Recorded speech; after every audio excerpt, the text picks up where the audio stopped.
Mama, we made it. Pop, pop, pop, pop, pop. What it do, though?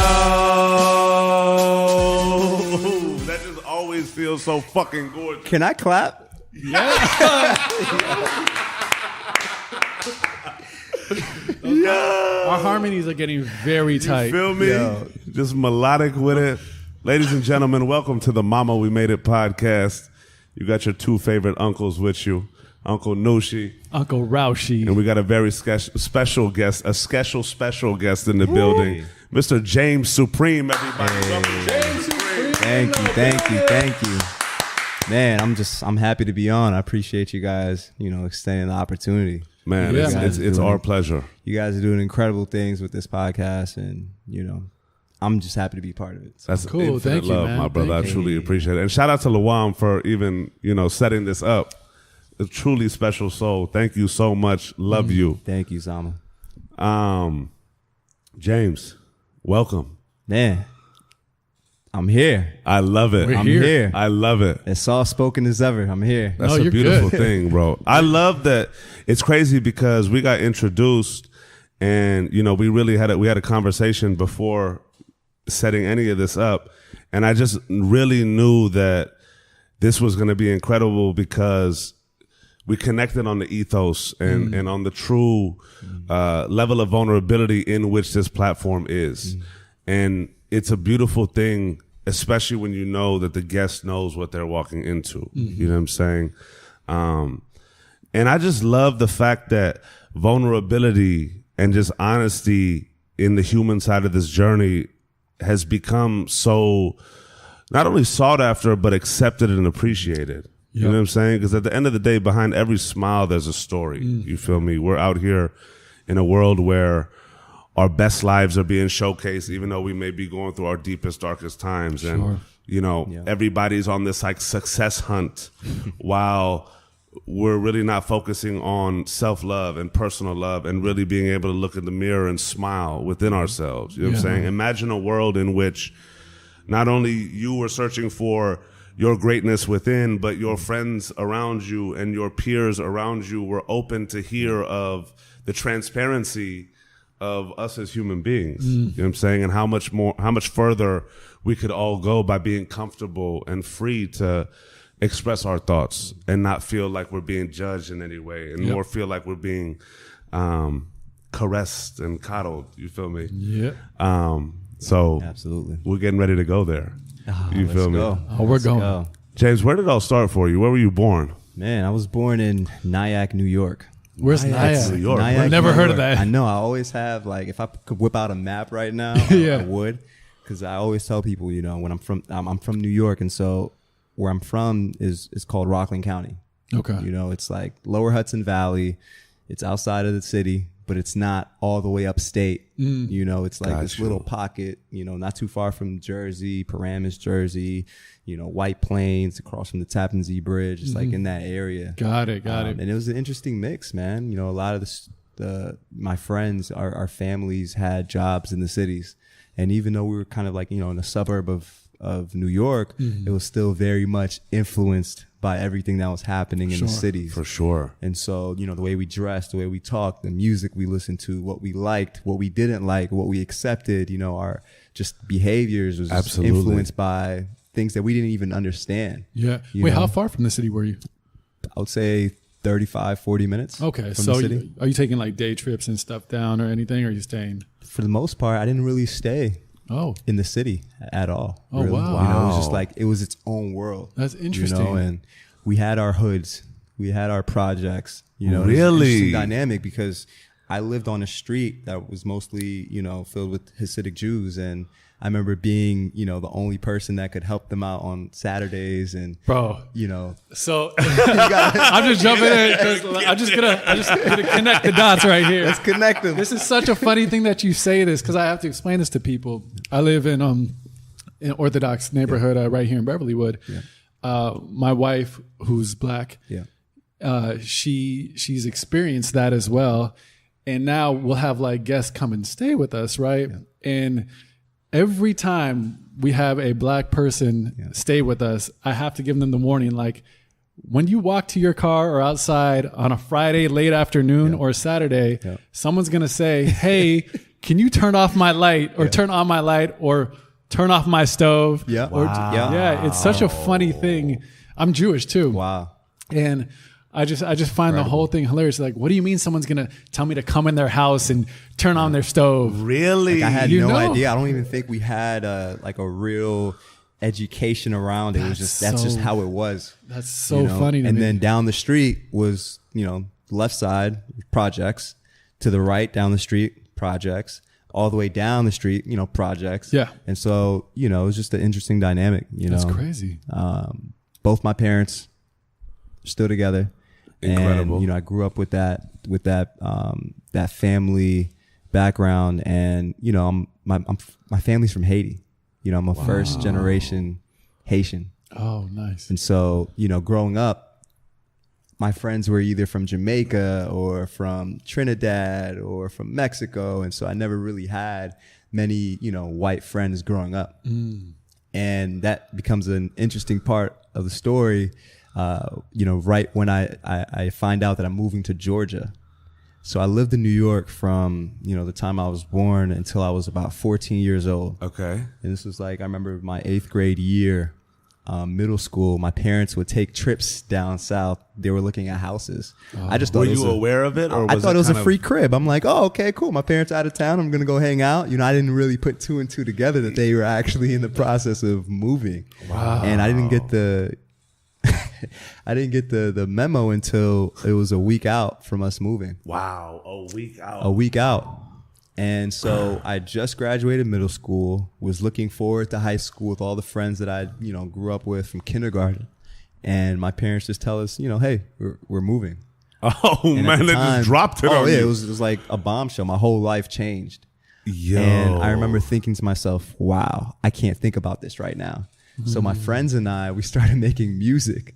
And not a lot of people know this, so I'm really getting deep in this bag. I started recording music with my friends that summer as a way to kind of escape that reality of being torn apart. Wow. I guess we thought, if we made music, there'd be something that we could always kind of bond and, send music back and forth if I wasn't, there. And so, I remember we started what we called Swag Records. Swag Records. Shout out to y'all. Crazy. We were on MySpace. And so I got a cheap microphone from Radio Shack. I think at the time I might have been using my computer, desktop computers. They used to have the little microphones attached to the top. Yeah. And so, fast forward the story a bit, end up moving to Georgia. I start high school 7 days after we move. Wow. And that was it was a traumatic experience for me. Imagine growing up, in this melting pot. Yeah. And then, my first day of school, I encounter what was racism. Holy shit. Head on for the first time. Now, I was kind of in this bubble growing up. I was going to say, just to take it back a little bit, because I want to spend some time in your upbringing. Yeah. Just to really show that huge transition on a bigger light. Yeah. So growing up in that part of New York, where it's pretty, it seems pretty diverse from what you described, and also just like New York being New York. As a kid, what kind of kid were you, and what are the things you were into in terms of not just New York culture and things like that, but it's in terms of creative or sports or arts or things like that, in your upbringing? What was that like? It was an interesting dynamic. I think growing up, my parents being from Haiti, I never really felt like they encouraged much, the creative side of us. For the most part, I had interest and, I might have, been enrolled at the YMCA for swimming lessons or karate, but I didn't really feel I could say, hey, I'm interested in this. Can I do this? It was more so my relationship with my parents at the time was, we're your parents, your son, and, you do as we tell you. Yeah. And you got a roof over your head. Yeah, you got a roof over your head. We're paying for it. You're in our house. that's what else do you need? Yeah. You know, what else do you need? And so I always kind of looked at my friends as like an extension of my family, you know, extension of the family I kind of wish I had. Did you have siblings? I had siblings. I have siblings. I have 2 sisters, but at the time I just had 1 sister. And so, you know, growing up, I spent a lot of times with my friends and just being really wrapped up in what they were doing and what they were involved in. And so, yeah, I guess it was some sort of like identity crisis for the beginning, you know, half of my life. And, you know, I was into rap because my friends were listening to whatever was out, you know, Jay-Z versus Nas, because we had to pick sides, you know, that was kind of how, you know, I was, I guess, brought into the music scene. And I remember my first CD being 50 Cent's Get Rich or Die Trying. Yeah. Like, that's a solid everybody first at CD school was talking about this 50 Cent guy, and you know, he got shot 9 times. And you know, I remember having my mom bring me into, you know, CD store. I couldn't buy it at the time, so you know, she got it for me, and we played it all the way home. Oh, that's amazing. I love it. And you know, it was interesting. Played a lot of basketball. Could have sworn I was going to be in the NBA. Love it. You know, basketball. It was music. It was girls. When we started to realize, wow, girls are actually interested in us. Let's start dressing up. Let's start like going to the mall and you know, spending our lunch money on clothes and you know, making sure, because at the time my parents would buy me 2 pairs of sneakers for the school year.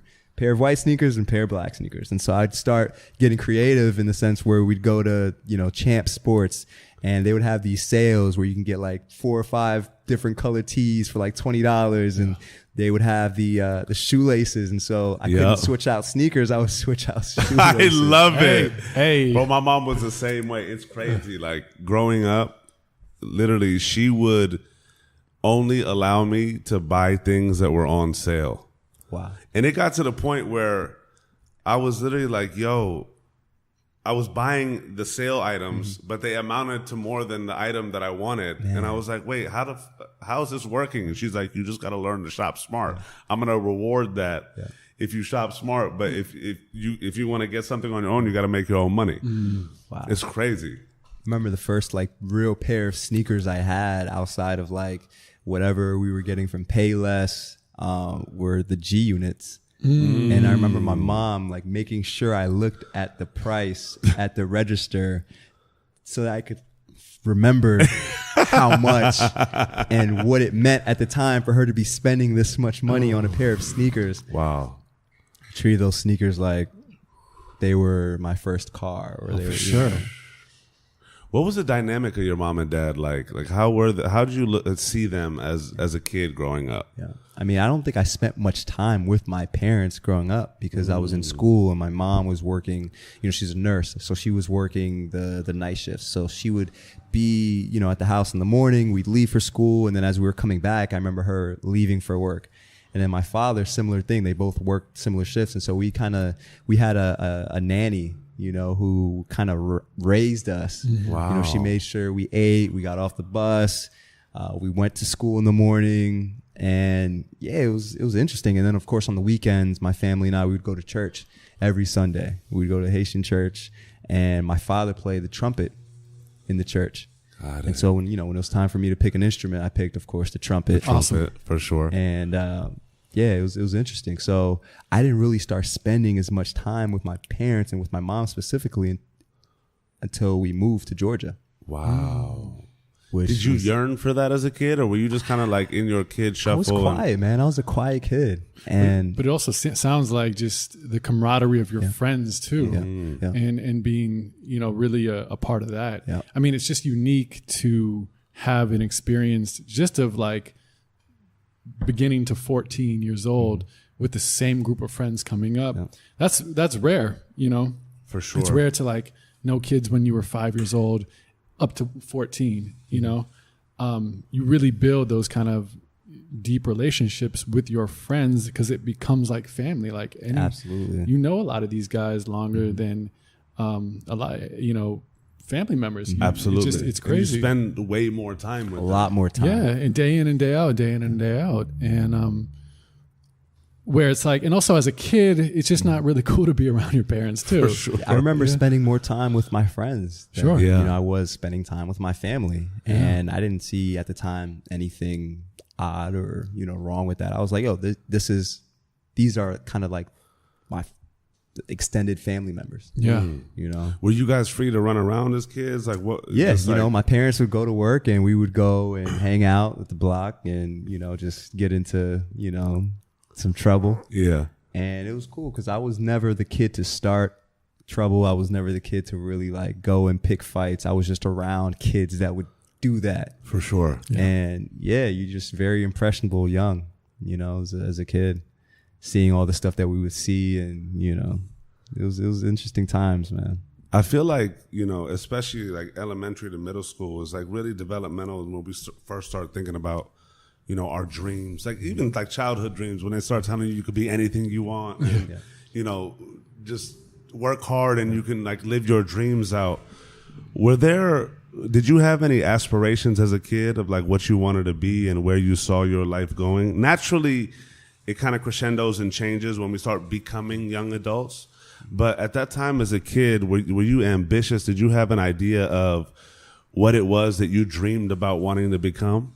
I think it was a basketball player first. I think for me, when I found out that Kobe Bryant and I share the same birthday, I was like, oh yeah, the stars are aligned. This is it. This is going to happen. Yep. I was in the 4th grade and he happened to be my favorite basketball player because that was, I think the Nets and the Lakers series were like the first real games I watched through and through. And so I was like, oh man, this is guy number 8, Kobe Bryant, you know, searched him up. We have the same birthday. Up. I'm going to be a basketball player. Incredible. And then that turned into, well, I want to be a rapper. Yeah. And then later on, it turned into, well, my mom wants me to be a pharmacist, so I guess I'm going to be a pharmacist. Wow. And yeah, just evolutions of what it was that I thought I wanted to be. For sure. Growing up. And a lot of that sometimes, you know, were influenced by, you know, what I was doing in that particular time. Like I'd play basketball every single day after school with my friends because that's how we hung out. Yeah. Absolutely. You know, I had a basketball hoop in my backyard. And so my house was like the place we would all kind of meet up. For sure. Yeah, a lot of my early memories are, you know, beating friends in basketball or, you know, walking down the street to, you know, go meet up with your other friends to then, you know, get into some other things. He made sure to say beating friends. Yeah. I was winning every time. The hoop dreams were real. It wasn't just some fake shit. Yeah. What was that like for you? What was going through your head when it got dropped on you that y'all were moving? Because that's like earth shattering. Yeah. And especially with such a limited time to even process that. Exactly.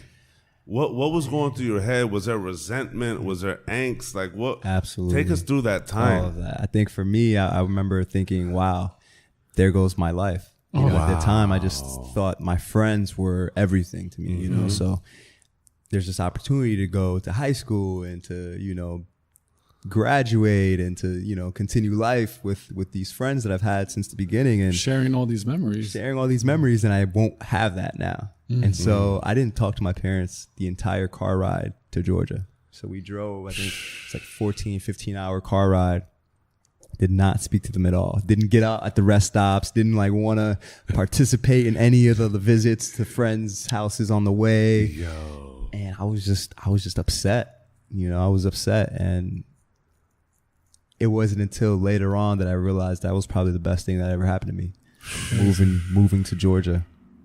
Crazy. Yeah. Man. I couldn't imagine just like even how scary that must be, right? Like going from a place that you're so comfortable in, that, you know, an area you lived in, you know everybody, it's home, to at an age, especially for like kids becoming teenagers, where that's the most impressionable time. You have the most angst just by default. Facts. You like wake up, you're like, I'm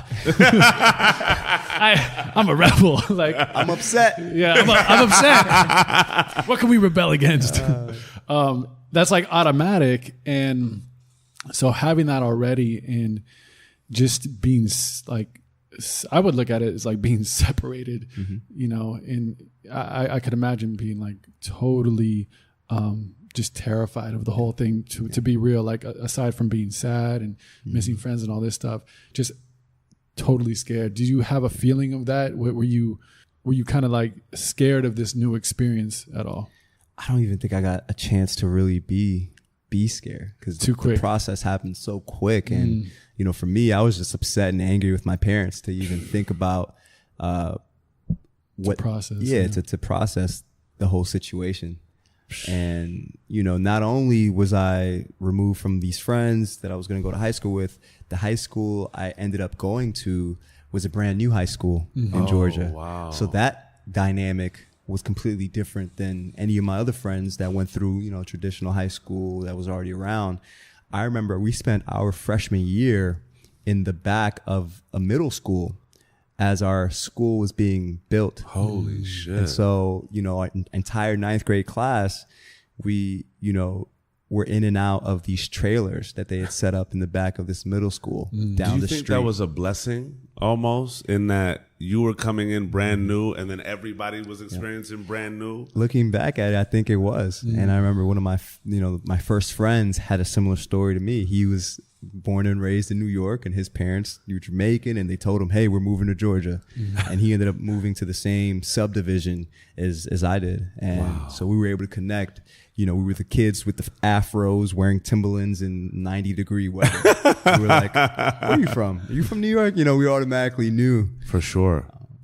Yeah. When you mentioned, you know, like growing up, struggling just a bit with your identity, you know, and being, you know, going with the flow of your friends and what's around you, going to a new place, it's always an opportunity to kind of check your identity, right?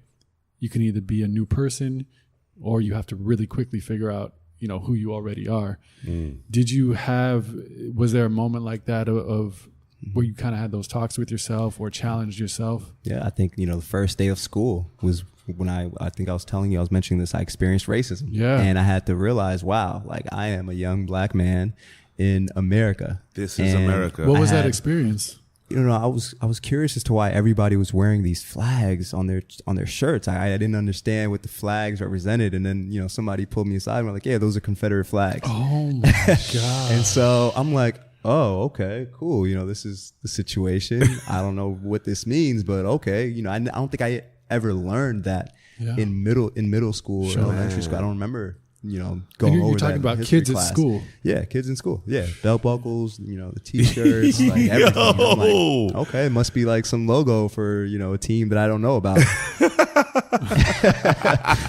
It's crazy. I had no must idea, be a new designer. You know? What Team USA is this? That's a throwback. For real, is this an Olympic throwback? Yeah. And I think, you know, having at the time I heard the kids speak with this accent, and I knew I did not want to ever have an accent in life. So that was part of me finding out who I wanted to be very early. I knew, you know, day one, I didn't want to be associated with, you know, these types of kids because they were different than anything I was used to. And so I didn't want to get involved in the things that they were involved in that might have been detrimental to me, especially during that time. So it was interesting. And we were the upperclassmen. We didn't have upperclassmen ahead of us. So now I'm also looking at it like, you know, I don't want to be told what to like and what to do by these kids who are the same age as me that don't know anything either. For sure. You know, I want to figure this out. And if that means listening to Kid Cudi all day in my room after school and not interacting with anybody, then that's what I'm going to do. If that means, you know, making sure I call somebody from New York every single day so I don't lose or I don't gain a Southern accent, then that's what I'm going to do. Man. Crazy. What was that acclimation like? Like, what was finding friends like? What was even just like understanding your identity within Georgia like for you?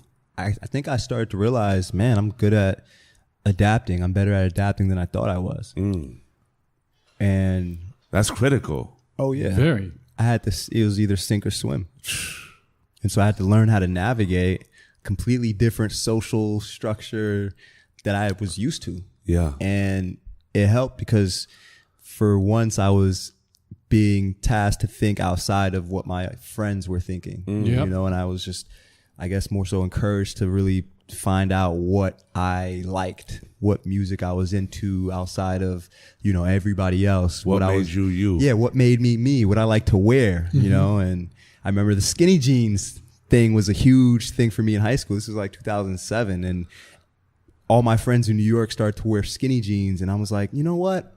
I think I'm gonna wear skinny jeans because no one else around me is doing that. Yeah. And I became the only kid outside the skaters were wearing skinny jeans. I feel you. And so, I began to find these little identities, and, I was a sneakerhead. So I was collecting Jordans and all, saving my lunch money to have the freshest pair. Yep.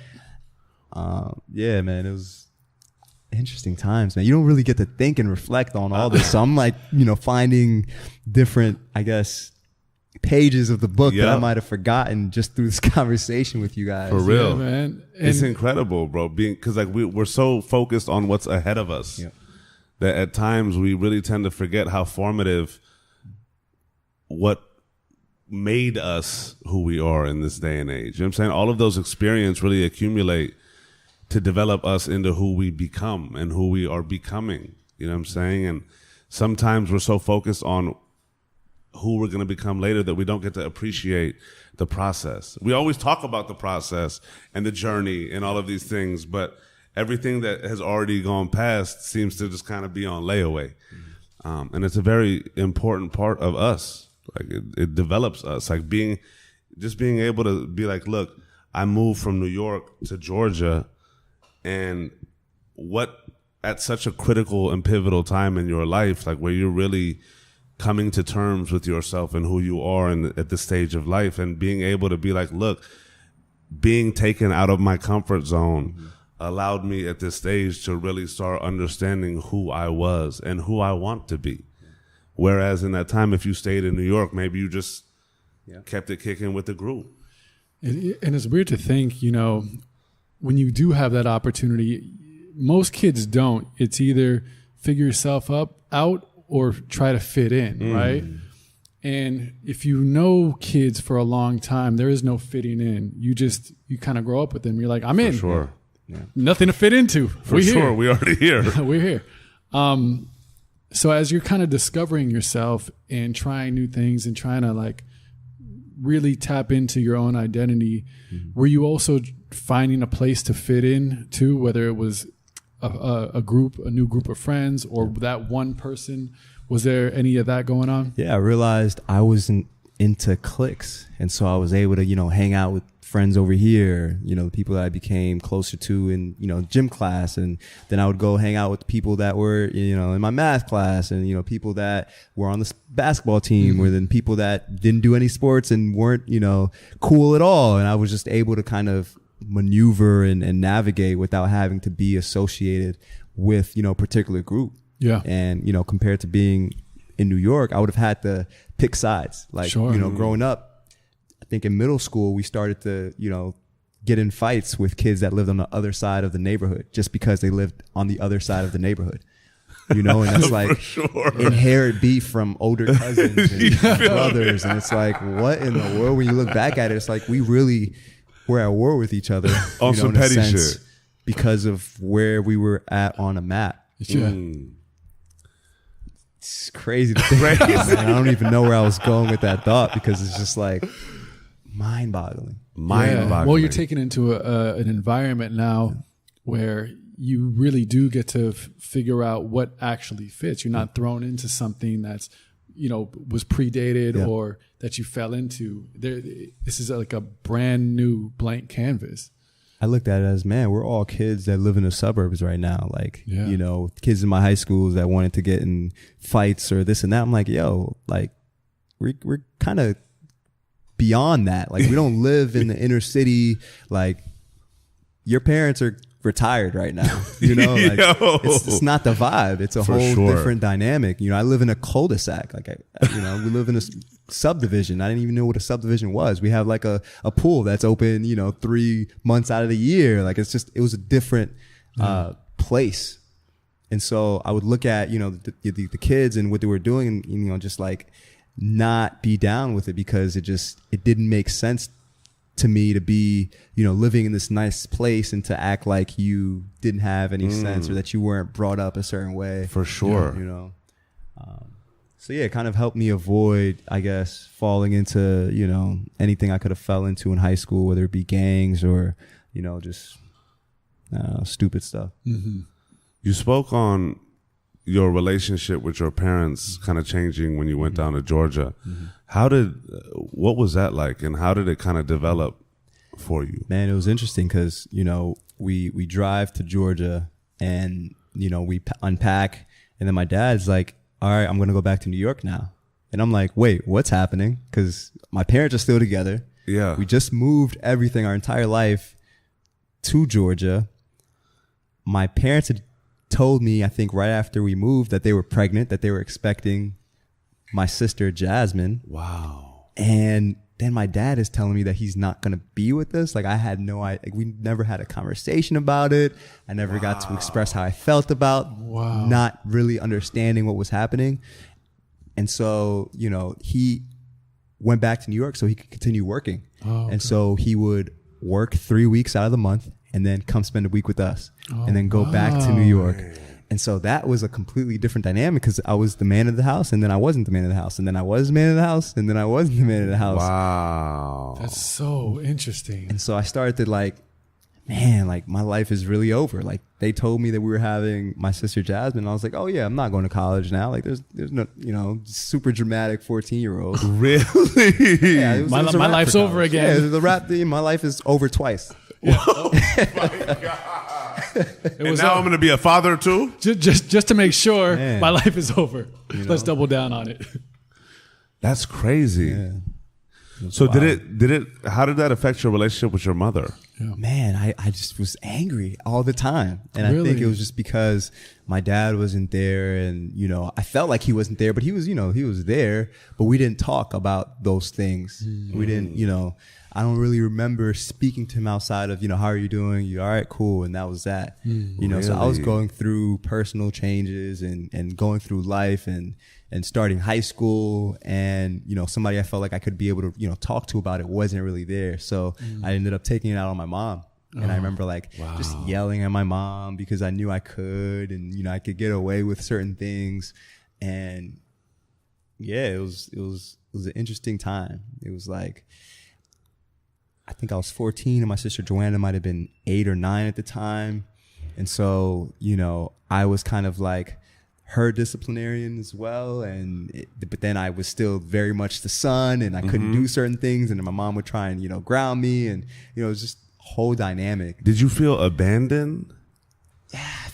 Yeah, I think for me, it was just like, I didn't feel a connection anymore. I felt like, you know, parents on this island, myself on this island. You know, I felt like this huge disconnect. And so, you know, I just did my own thing for the most part. Was there ever a point within that like high school realm where it switched, or was it like it just maintained? I think it switched when I got a job and I started having to, you know, pay certain bills and, you know, assume more responsibility, and, you know, really see, wow, okay, I'm getting ready to go to college. I'm going to leave home. You know, my sisters are still going to be here. I have to set a good example now because my parents are going to be left with them. And, you know, my sisters are watching everything that I'm doing and how I'm interacting with my parents. I think there was a moment where I just became a lot more aware, you know, of how important my relationship with my parents was, not only to myself, but to my siblings. Sure. Yeah, to be a positive example. Absolutely. Yeah. It's crazy because, I mean, 2 questions or 2 points is one, you know, I can imagine just moving, like you're looking for some type of anchor, some type of familiarity. Yeah. Familiarity. Familiarity. There we go. You know what I mean? And the only thing is really your parents, you know? So when that's gone, I can only imagine like a piece of that. One thing that's consistent, one thing that's, you know, comforting gets taken away. I want to know kind of personally how you dealt with that and those emotions, aside from being mad at your mom, but I'm talking about like you with yourself and getting through that as a kid. 'Cause that could be, you know, as resentment builds up and with already the things you're going through, and really without like a huge outlet to communicate that. It's not like you're going to your group of friends and spilling it. Yeah. You have to look internally, right? What was that like for you at that time in your becoming and figuring out that process? I think it was interesting, man. Like, I think that's when I first experienced depression. You know, is being locked up in my room and not really feeling like I'm at home, even though I'm very much at home. And I listened to a lot of Kid Cudi. You know, and I think I've resorted to I music. feel like Cudi saved a lot of young lost souls, man. He let us know that it was okay, and that like somebody we looked up to was going through this. Yeah. All of us were men on the moon, lightweight. Yeah. So I was listening to these words from Kid Cudi, and I was like, man, this is resonating so much with me because my parents don't understand. Nobody understands. And so I confided a lot in music. And, you know, discovering artists, and, you know, it was that time in music where it was starting to be okay to sing, and 808s and Heartbreak dropped, which was super formative for me, man. It was like, wow, like this, it's my favorite Kanye album, by the way. Me too. Because I used to listen to the album. Yeah. I listened to that album every single day on the bus ride to school. And I would sing those words, and I'd really feel what, you know, at the time I thought he was saying. And yeah, I think I just held a lot of it in. I internalized a lot of it. Man. But through the music, though, and even just listening, and that's what's so cool about the power of music is like just listening to it gives you an outlet. For sure. You know, you don't actually have to like be a performer or do something. Just actually listening and connecting with lyrics, with emotions, with those messages is tremendously powerful. And I think that's one of the really special, like unique things about music is it's one of those art forms that is so heavy weighted on emotions. I mean, look, it could be anything, right? But like you can put your meaning into music and find that with it. And like what you're saying, like it's saving a lot of souls. I really think music has truly saved a lot of lives. For sure. In a very big way. For sure. I mean, look, it's like, it's beautiful to be able to, especially when artists have these platforms, right? And they're speaking from a level of truth, right? And it's wild when, you know, we all know this, being in this industry, right? When the industry comes in and tries to manufacture authenticity and connection and all of these things, there's something special about artists that have really gone through pain and have gone through life and are able to channel that and put it out into their craft. Like that's just a beautiful, magnificent product of living. You know what I'm saying? And it's so many kids gravitate. That's why, like, I love Pac growing up. Like, Pac to me was your Cudi. Wow. Right? And although he was really narrating from the streets, like the message and the activism and the outlook on the communities really got to me and allowed me to really start just seeing the world differently, right? Music connects to us in so many different ways. And it's one of those special things where as kids, sometimes we can't confide in our parents. Yep. Sometimes we can't confide in our teachers. Sometimes we can't confide in our friends. But then here comes these artists that literally we feel are speaking to us. Yeah. Right? It's not like we can have a convo with our mom or dad and be like, what do we do when we're dealing with this? But when you hear it in a song and you're like, wait, hold on, you went through that through. Let me run this back. Let me run this back. Let me run this back. And I feel like music becomes our therapy, especially in adolescence. Yeah. That's incredible to really like understand the juxtaposition of your family and also your just youth, and then how music kind of came in and just wrapped around you like a blanket and was just there to keep you warm, keep you satisfied. You know what I'm saying? Keep you from feeling like you were alone. You know what I'm saying?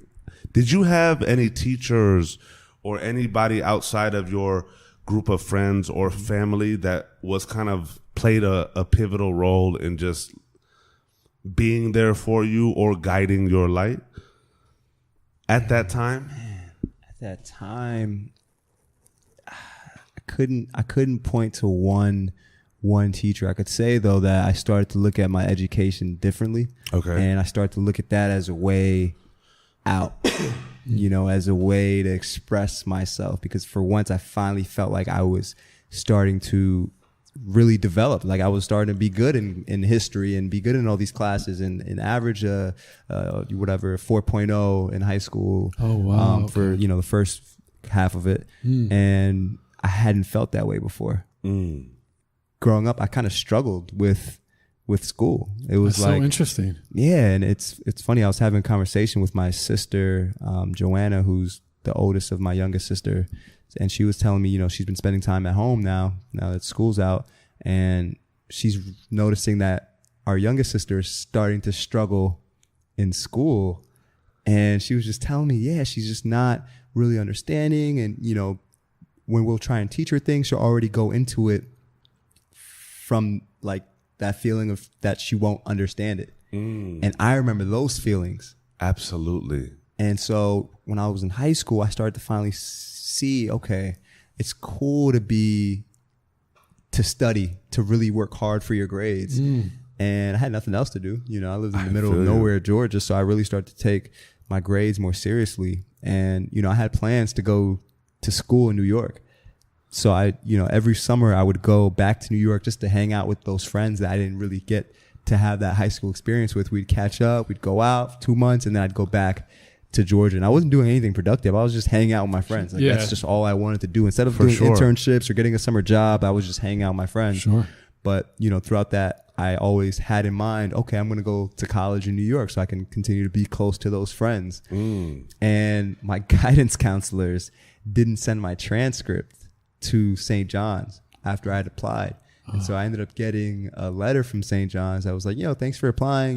We couldn't accept you because we never got your transcripts. Whoa. And I was like, wow, that was a shock. That's unreal. Wow. So then that led to the only schools I applied to being the in-state schools in Georgia, Kennesaw State and Georgia State. And so what? Yeah, it was interesting. It was an interesting time, man. Life ended for the third time. Third time. Yo, for real though. What in the world am I gonna do?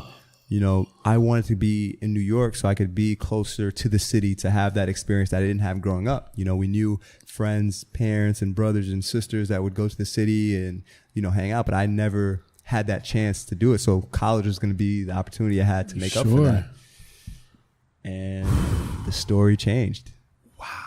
Did you, that's insane. Like your arc keeps going. Yeah. No. Yeah. It's like you walk up to the cliff, to the mountain, We and got fall through right this, down. We got through this. And then what happened? Fall right out. Did you, aside from wanting to be in New York and experience this kind of different lifestyle through college, was there like a dream or career goal or something that you wanted to be? Were any of those thoughts coming in? Or was it just like, I just want to get out of Georgia, experience this life? I just want to get out of Georgia. Cool. And so when my mom was like, what do you want to do? I was like, I don't really know. And she was like, well, I want you to be a pharmacist. And I was like, all right, I'll be a pharmacist. Yeah, just like that. Yeah, just like that. I accepted Georgia State without even going on a tour of the campus because I realized, okay, of my two options, if I go to Kennesaw, I'll have to stay at home because it's too close to really justify living in the dorms. And so that wasn't an option.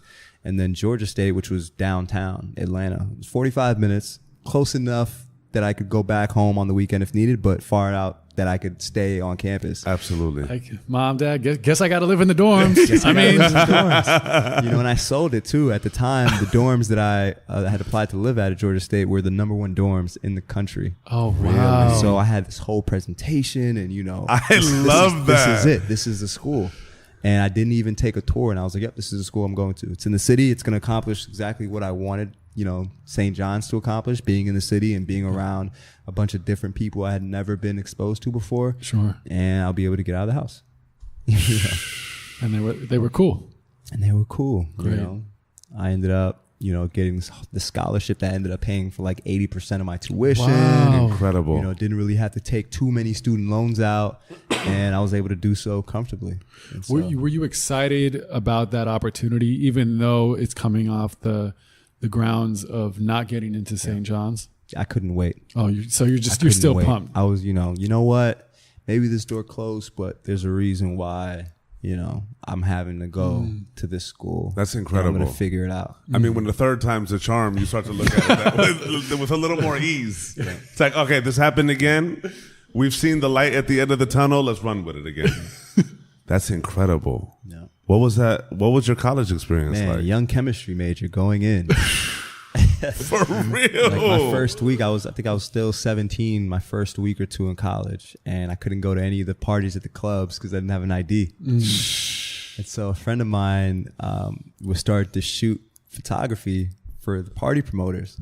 And it's crazy because at the time, the party promoters on our campus, were headed by these guys, Tunde, who, manages drum and is part of LVRN. He was like the head party promoter on our campus. Wow. And so he had, the guys, the students that wanted to go to the parties, get the discounts, and, they would be the promo team. They would go out and pass the flyers and, be able to get in the club. So I thought for a second that was going to be my way in. I never joined. That was like my first encounter with Tunde and with just the whole nightlife, that whole scene. And I was meeting people that were, creatives. Like, my good friend at the time was, a photographer, and, other friend of mine was part of this fashion organization on campus. And, a lot of my peers that looked like me were very involved on campus. Wow. And so for me to go in, seeing that, and, a lot of those relationships formed really, I guess, for me early, because I was seeking that out. You remember, I went to high school where I didn't have upperclassmen, so I didn't have people that had been in my shoes before. Sure. And now I'm going to college, and things are starting to change because I'm finding mentors in these guys that had been in my shoes. Yeah. And then I could tell, like, yo, there's something different about this guy.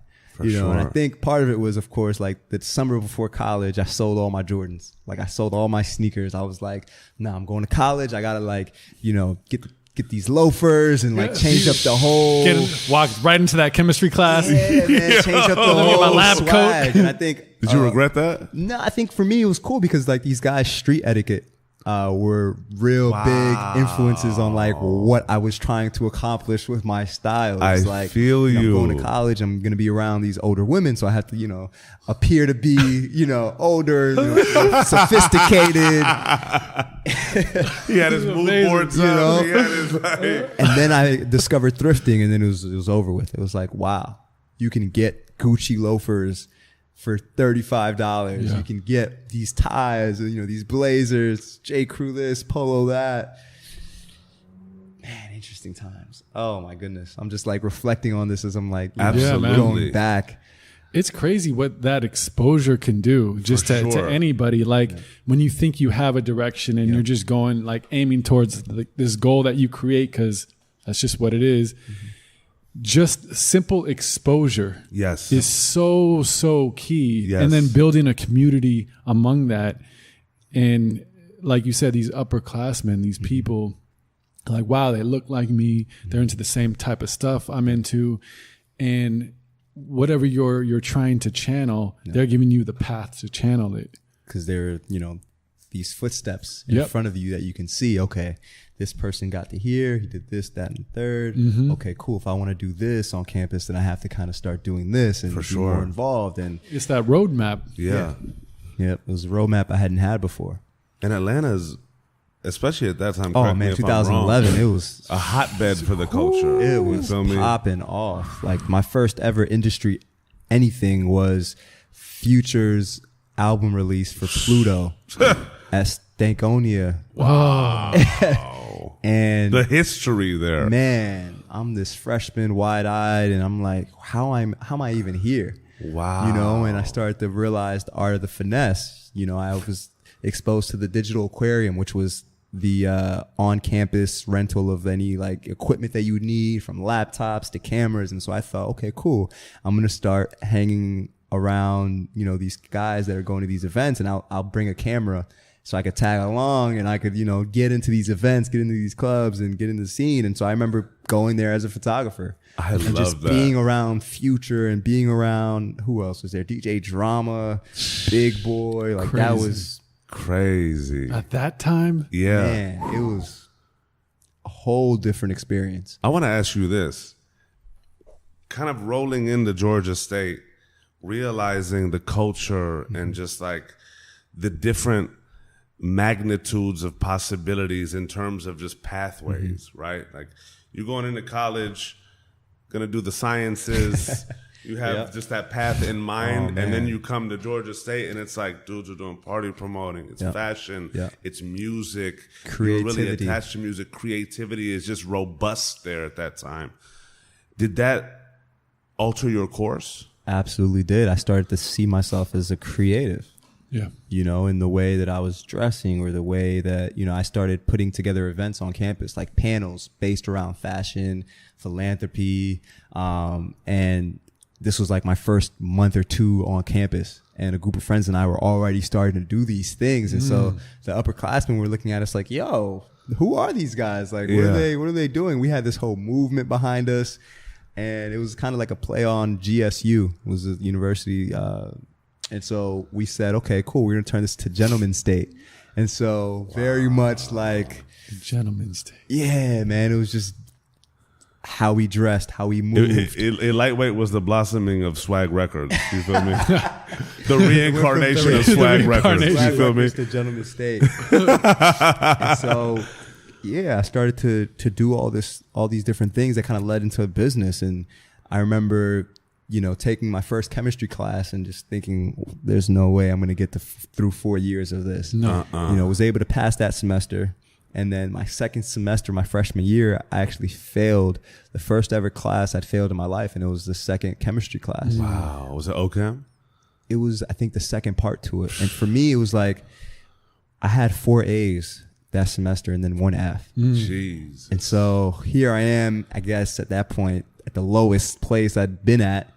And I had a decision to make. I was going to either ride this out for 4 years or decide, okay, let me change my major to fit what it is that I'm actually doing and what I'm starting to be involved in, which is more so business and how to market things. And so I figured, okay, I'm going to switch my major to marketing. You know, I had some mentors in college that, you know, were marketing majors, and they were doing, you know, different internships every summer, and they would go to New York and have their housing provided for, and they, you know, get their checks. And, you know, it was a whole goal of mine to get this internship in New York to help transition myself to getting back to New York. So throughout high school, I'm trying to get to New York. College, I'm trying to get to New York. And then I end up in LA with you guys on a Wednesday night. Yeah. I love it. What was that feeling like of being a part of all this and kind of getting like hit upside the head to this entirely new you? Discovering things about yourself that are actually more authentic and real and natural to you. And, you know, as you've gone through, you know, as a youth of, you know, I'm with my friends, with my community, I'm just kind of thrown into this, to high school where you're trying to really, you know, find your identity, tap into little things about yourself. Now you're in college, and this incredible boom happens. And now it's like the world comes to you to show you who you are. What was that feeling like were you excited? Were you intimidated? Were you like, what was that kind of evolution that you started to see yourself, especially going there with your chemistry, you know, agenda, you know? It was tough, man. 'Cause, you know, as exciting as it was also, you know, it was a lot at once. It was a lot at once, experiencing all this. And, you know, being at a place where I was stretching myself so thin that first semester, those first 2 semesters in college, because I just wanted to be, you know, to be part of something. You know, I finally had mentors that were able to, you know, show me some guidance, and I decided to just take all the advice, you know, and do everything that everybody wanted me to do. And it got to this place where not only did I fail a class, but I'm realizing that I'm just going by life as a people pleaser. And that was a part of, you know, growing up and developing that I wasn't even ready for it. How'd you discover that part? Man, it was like I was just unhappy, and I spent, I think, 3 months that summer after I failed that class without a cell phone. And my cell phone had broken, and so I spent like 3 months of just being in this depression. Nobody could really reach me. And I would just stay in my apartment all day. Life is over number 4, right? Life there. is over number 4. Like, the cell phone's gone. Cell phone's life gone. Life I is just really failed over. this class. I don't know what I'm about to do. I gotta figure out a way to change my major. And, I'm afraid of upsetting my parents at the time because they were very much like, in the back of my mind, like, you're going to be a pharmacist. You're going to be a pharmacist. And here I am. I just moved off campus. So now I'm in my first apartment, having to figure out, how to live on my own, cooking. And, it was a lot. And I remember staying in my apartment every single day. And one of my best friends to this day, Justin, he would come by my apartment every day and like fail at getting me out. Every single day would come over and I'd be like, nope, not going out. And so he just, all right, cool. Shout out to his resilience, though. Resilience. And, he would just say, all right, well, I guess I'm just going to stick this out with you because, I'm not going to just let you. That's a great friend. Amazing friend. Awesome. And he'll come back in the story because he, started doing a lot of parties in Atlanta, and through those parties met a lot of upcoming rappers at that time. And he's now Made in Tokyo's DJ. Incredible. And so, yeah, shout out to Justin, who helped me navigate a very dark time in my life. Awesome. Where I had to figure out what I wanted to do. And so, that's a real friend. yeah, real friend. Real friend. Shout out to your real friends. Yeah, for Shout real. out, Everybody shout out your real friends, for real. And it's crazy to hear that was a dark time, and I'm glad we actually tapped into that because it actually seems like the most vibrant time, with all this new incredible opportunity being thrown at you. That's kind of also like a testament to the ebbs and flows in life. Yeah, right? man. Where you can be in your highest highs and then reach your lowest lows, but Like that. each and every one of those experiences, as I'm sure we'll continue to see, is very formative. Because you can't, it's crazy when, I just don't think the highest of highs is sustainable, especially like when we're growing, right? We really have to understand what lows are to dig within ourselves and find ourselves in these moments. And I think it's been actually very pivotal to see the phoenix kind of rising after every one of your low moments, right? You've had to go through that. You were beaten down. And it also seems like every one of these lower moments forced you to internalize yourself, right? And internalize what made you happy. You'd always been the kid that was rocking with the group. Yep. And then always was the kid that, just found comfort in, okay, cool, I'm in this area. In high school, I'm the upperclassman. I'm finding myself a little more, which allowed me to kind of blossom when I got into college and see the different opportunities and really take initiative, but also appreciate the upperclassmen, right? And then this moment with the class where you failed put you into this funk, but this funk allowed you to really dig deep again and in isolation. Because I feel like a lot of us, especially in those ages, shield ourselves from that growth by just searching for being around people. Yeah. And just by searching for having our friends there so that we don't have to think about it top of mind, but it's still there, just chilling in our subconscious. But you had to deal with it head on. And your cell phone had to do a shitload to do with it. It's crazy. I was so on my own island. Like, I remember responding to my homies and we would have conversations via email. Like, yo, what time are you pulling up to the party? Click send. Like, Send. Refresh. But yeah, it really tasked me to dig deep, and I started to look at it like, well, it doesn't get any lower. It doesn't go any lower than this. I'm at my lowest low. And yeah, and then I started to look towards like self-help books. I started to began reading more. And that was another part of my childhood that I kind of skipped out on because reading wasn't cool. For sure. Where I grew up. And yeah, for me, I just started to take, I guess, initiative in learning outside of the classroom a bit more seriously. What kind of self-help books? Man, I remember I read The Secret and my mind was blown. Because that was during the time where it just came out, right? Or a little after? I remember how I even stumbled upon the book. I might have just been going through like, I don't know, just researching some influential people to me and, seeing what they were reading. And then I got a copy of it online, a PDF version. And I remember reading that book and just kind of seeing faith through a different lens. Crazy. What did that do for you? Because there's always that moment, and it's funny, like when you tap into the self-help world, whatever it may be. For me, it was the book Rich Dad Poor Dad. You know, I never thought about like financial business or anything, and I'm like, oh, that's how you make money. I read that one too. What? That's how it works. Like, blew my mind, and it made me literally see the world and every decision I made, not just to make money, but just like it shapes your goals, it shapes your path, like your strategy, your whole perspective. So I can imagine something like The Secret during a dark time. And not just the book, but what those books or what those things can just unlock, the doors that they can open in your mind. What did that do for you, being at that low point, unlocking that part of your mind, and then taking that next step? Yeah. I think it just created a hunger for more knowledge outside of what I traditionally had been taught or what I thought was, right. It really just led me to start reading other things. Like I think after The Secret, I read The Alchemist. That's my favorite book of all time. I read that book and I was like, wow. Unreal. That book literally to me is for real. I read that book when I graduated high school and I visited Iran for the first time. Oh my God. So imagine, I didn't even know that. Bro. Wow. So imagine, and I literally got it at a bookstore in Iran. Wow.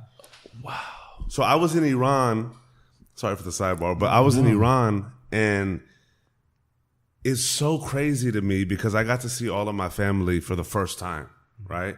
But what I also got to see, and it was a very transformative time for me because I was getting ready to go to college, and I saw such a lack of opportunity in the country. I was visiting my cousins. My cousins literally scored in the top 0.00001% in their math tests and in their college tests and all these things, and we're just going to rudimentary schools and not having any accolades. They'd be in NASA if they were in the States. So I saw such a lack of opportunity, and then I started reading The Alchemist. Wow. I literally finished Alexander Dumont's The Count of Monte Cristo when I got there, and then picked up The Alchemist. I read The Alchemist 4 times when I was in Iran. I was in there for 3 months. But that book is truly the quintessential story of the journey, and the quintessential story of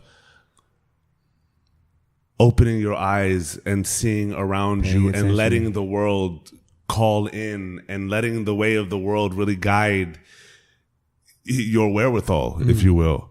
And it's crazy how transformative that book is. Like, I've given that book as presents to almost everybody I know. You know what I'm saying? Like, if they hadn't read that book, that's one of those books that if you don't read books, if you're really not into books, this is one book that you need to read in your life. Yeah, for me, discovering the power of manifesting and, discovering and finding your personal legend and paying attention to the signs. That was just the omens, such an eye-awakening, moment for me.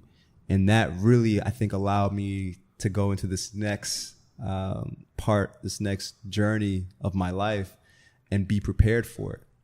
Because I was like, this is what I've been reading. This is like, I feel it now. Oh, wow. I know which direction I should be moving in. Oh, you started believing it. I started believing it, yeah. That's crazy. Well, so coming out of that, what was that direction? Man, it was interesting because at the time, in my head, I had this internship that I wanted to do. It was this internship. I was going to be a buying intern at Macy's in their corporate office. To tie in the whole fashion together, I thought that's what I was going to do because a mentor of mine, went ahead and did the same program. They went to New York, and I'm like, after graduation, I want to have a set job. And head to New York. Finally, my degree's marketing, business, like it all was tying together.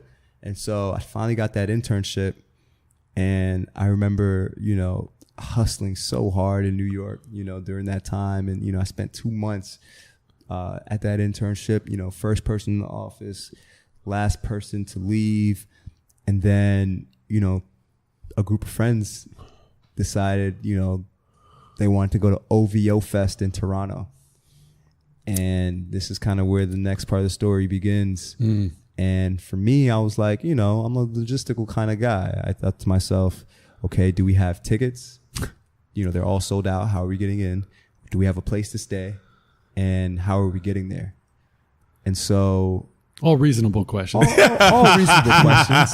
And this was like during the last week of my internship in New York. And so, I'm going to get this job offer at the end of this week. I'm going to confirm that I'm going to be, at Macy's upon graduation. Like my life is moving, in the direction I thought I wanted it to move. And then I started looking into tickets and how to, get into OVO Fest and StubHub and all these different things. And I saw a tweet. I was using Twitter like Google. And I saw a tweet, I think 20 minutes after it had been posted.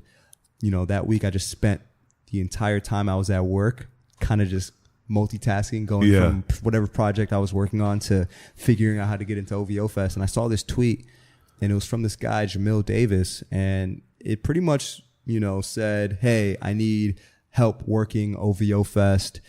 Email my assistant, serious inquiries only. And to me, I was like, whoa, who is this guy perpetrating to be like this guy that's the plug? Let me Google who this guy is. And so I Google who this guy is, and it turns out he's, Drake's tour manager, Lil Wayne's tour manager. Jamilio. And I had no idea what a tour manager did or what that entire dynamic was, but I knew if I wanted to get into the show and then get my homies in to the show that I needed to somehow connect with this guy. And so I'm like, all right, I've been in a corporate environment this summer. I know how to work this. If the email is, if his assistant's email is Tyler at blah, blah, blah, blah, blah, then his email must be Jamil at blah, blah, blah. So I'm like, I come up with this bright idea to email them both. And I emailed them my whole life story. And immediately, like a minute after I sent the email with the wittiest subject line I could come up with, Jamil hits me back and says, yeah, I said to email my assistant, not me. Thanks. And I was like, whoa, I just spent the entire summer in the super corporate environment where if they didn't like you, they would just tell you they liked you. And this guy I just emailed to help just said, nah. Wow. It was crazy. And so I'm like, all right, my bad. I thought I messed up. And so now the clock's ticking because OVO Fest is this weekend. I think this was like a Tuesday. OVO Fest was like Sunday and Monday. And I had to figure out a plan because at that point I told my friends, no, we're going, and as soon as I got that contact, I remember telling my friends, yo, let's book this Airbnb. Airbnb was brand new at the time. Let's book an Airbnb. Like I got us, I found the plug. You guys rent a car, get to Toronto ahead of me. I'm going to get on this Greyhound after work on Friday. And I'm going to meet you guys in Toronto. Saturday we'll relax. And then Sunday and Monday we'll be at this festival. I ended up not getting a response back. So now it's Wednesday. Clock's ticking. I don't hear back. Thursday, I still don't hear back. I followed up on this email, and now it seems like this isn't going to happen. Wow. But I was so bent on it happening and manifesting, and I read The Alchemist like a few months prior. Yep. I read The Outliers. I was ready to make this happen. Your intentions were intact. My intentions were in the right direction. And so I hit up my friend in Toronto. Random sidebar. I had been on Tumblr, and I would post pictures that I would take on my iPhone. I was an iPhoneographer at the time. And I became friends with somebody that asked me, are you taking all these photos? This was like the year prior to all this. And, we became pen pals. And so she was the only person I knew that lived in Toronto.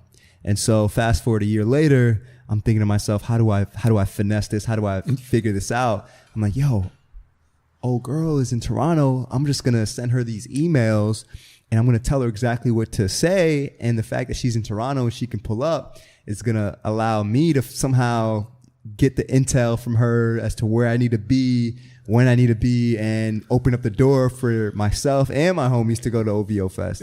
So I sent her this email. I'm like, look, just send them this. Tell them you're in Toronto, ready to meet. And she sends it off. Meanwhile, I'm like, this is happening. Like, I figured it out. This is happening. So Friday comes. I pack a weekend bag. I go to my internship. It's my last day there. Go to this internship banquet. I get the job offer from Macy's. Upon graduation, I'm going to be working there in this program. And so then I get on the 6 o'clock Greyhound to Toronto.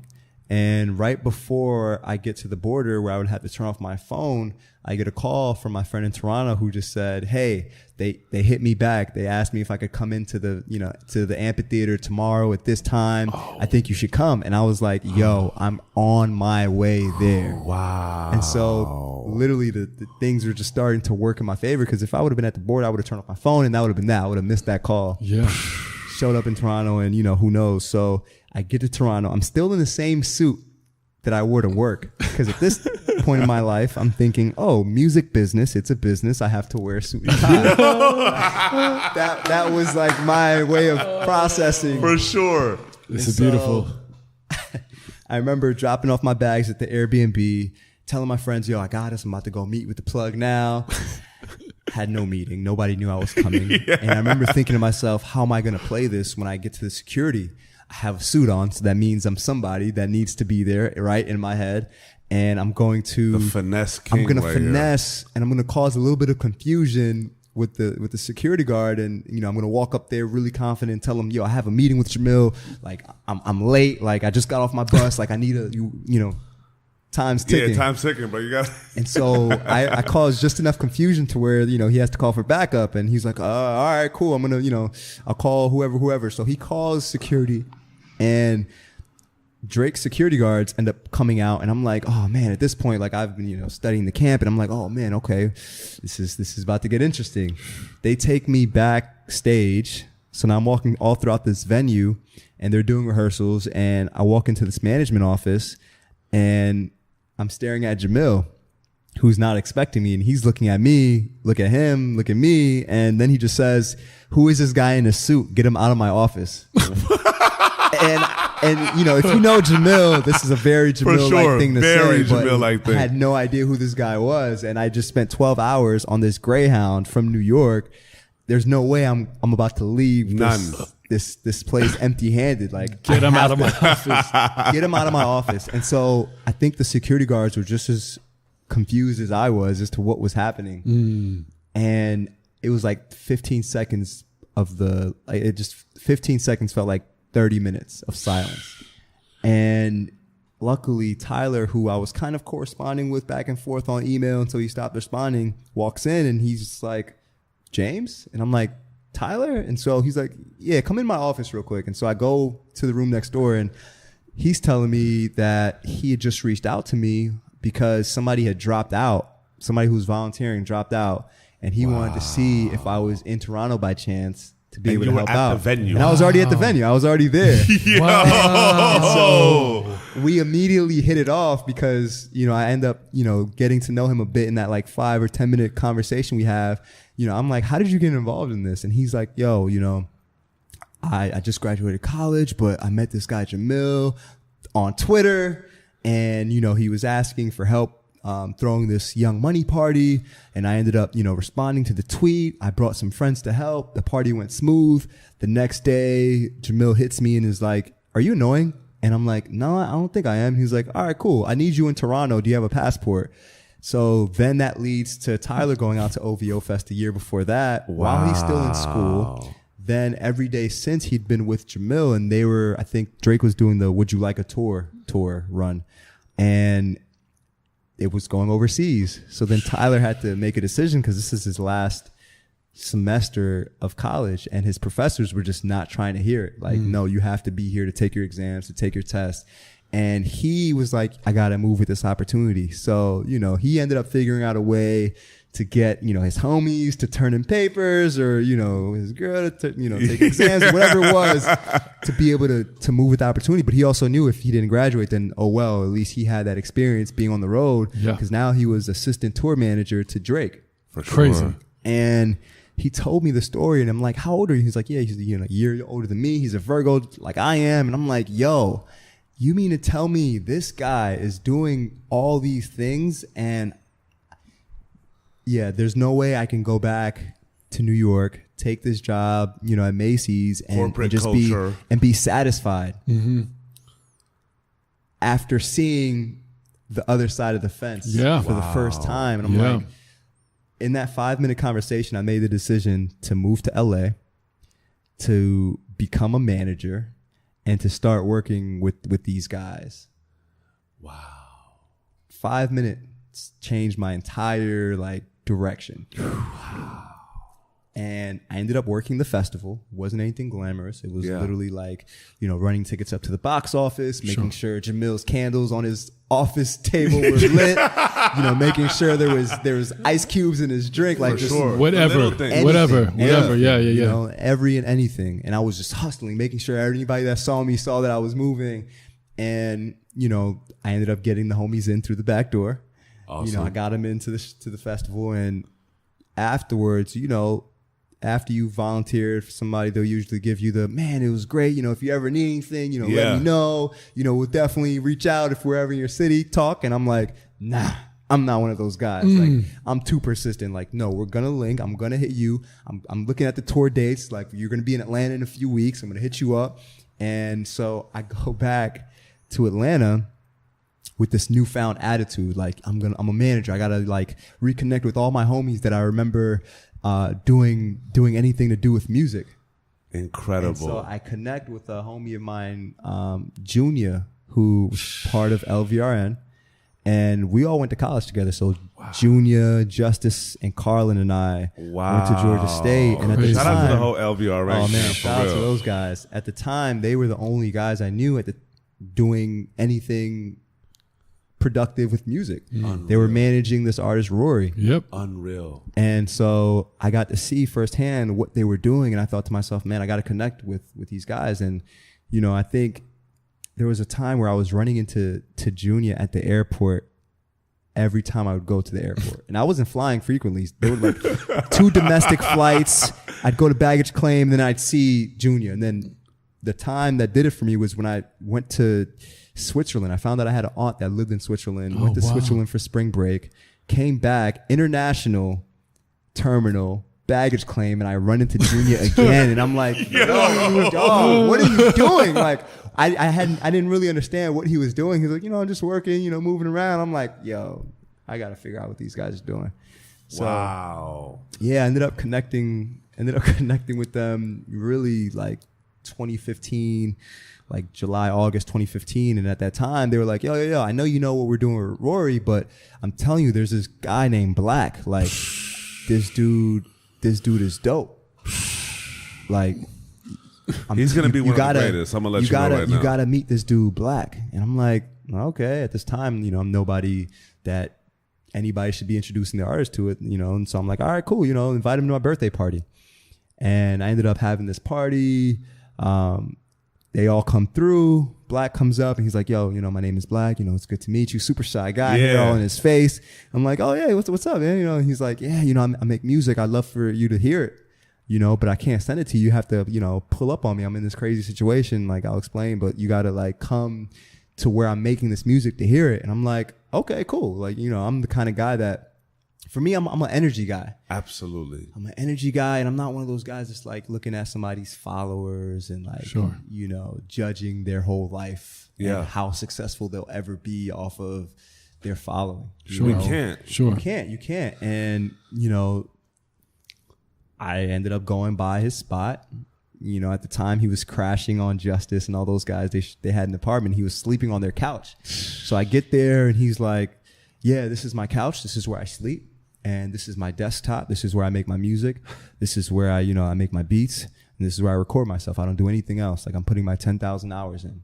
Incredible. Crazy. For me, I just read the Outlier. So I'm like, oh man, like we're on the same frequency. Yeah. Like, I can tell this guy is going to go somewhere because he, is in the same, the same mindset.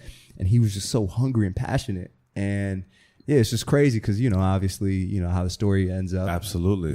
He's selling out shows. Yeah, it's going to continue to grow. It's incredible to see that. Yeah.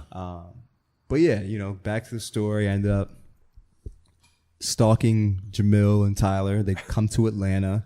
I'm texting them every single day. They're not responding. They finally in Atlanta. They're like, yo, are you free to help work the show? And I'm like, yeah, I'm down. So I go to Atlanta. This was the Drake and Lil Wayne tour. And so after the concert, Jamil's like, yo, you're doing great. I love, the work you're doing. You're hustling. You know what? I want to introduce you to Drake. Introduces me to Drake, and he's just like, yo, Drake, this is James. He's going to be working with us. And I'm like, what? Like, this is my favorite rapper. And you're like, this is how I'm being introduced. You got the introduction to the boy. And I'm like, wow. okay, got to take a picture and, the whole thing. And I was just like, he should have never told me that, because now I'm going to work so hard to make this thing work in music. And I remember thinking to myself, okay, I've declined this job offer from Macy's.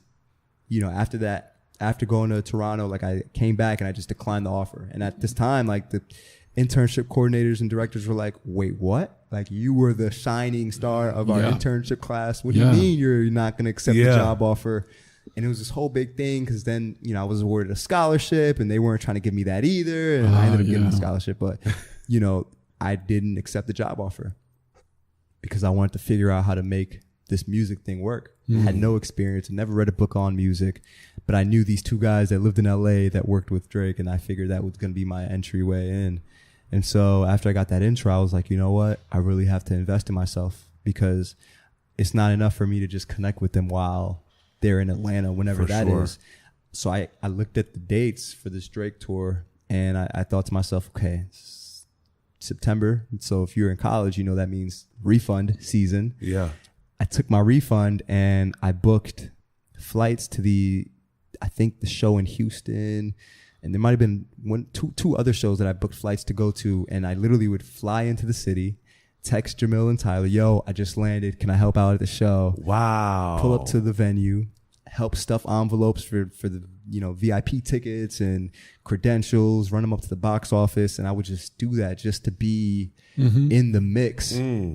And I remember I ran out of money and I was like, oh, okay, great. What am I going to do? At the time I had a girlfriend, and, she, in a sense, I felt like she was looking at me like, yo, what are you doing? Like, you had your whole situation planned out. Yeah. You were going to, work this job and be good, work your way up. And so, it was quiet after that tour, and I remember thinking to myself, I don't know what I'm doing. I started managing an artist from Atlanta, and I would just email anybody with an email address in their Twitter bio, like, yo, please listen to this, my artist's music. And, two of the only people that responded to me of the like hundreds of emails I've gotten a chance to work with, and, I still work with to this day. Wow. And the first person was John Tanners. My artist that I was working with, the artist I was working with at the time, knew these guys that went by Earth Gang. And ended up going to Earth Gang's crib. Like, I think this was like the end of 2014. Jid was there, and I just connected and met all these dudes that were making music in their place, and they were telling me how they were about to go on this tour, but they didn't have any money to be on the tour bus, so they were renting, or they'd gotten a minivan and they were driving behind Absol's tour bus so that they could open up for him every single night. Sounds familiar. And I'm like, yo, this is crazy. These guys are on something totally different. And I remember one of them telling me that they were starting to get a lot of love from the blogs. And one of the people that were showing them love, one of the guys that were showing them love, was this guy, John Tanners, at Pigeons and Planes. And so I'm like, oh, cool. If I want to get my artist popping, I got to like email these bloggers and hit up John Tanners. And so I crafted like this subject line that was just like, I don't know, connected through Earth Gang. And I guess John ended up opening it. And he listened to the artist's music and he was like, yo, this is dope. I'm going to feature it on my 5 On It series that I do every Friday. And that was that. And I was like, wait, what? So I'd emailed every A&R before that. After that article was published, I went back and emailed everybody again. Nobody responded. I was like, what am I doing? The only person that responded was this guy, Tunji. Tunji responded and was like, yo, this is dope. Keep me posted, or keep me in the loop. And to me, that was like, oh my God, yo, we on. Like, yo. I think this was like after Good Kid, Mad City. He might have, I think he was still at Interscope at this time. And I was like, and the crazy thing about Tunji, it's wild even thinking about this now. Like, outside of the fact that he was one of the ones that responded back, Tunj has always been literally one of the first people to every single artist that has any potential as an artist.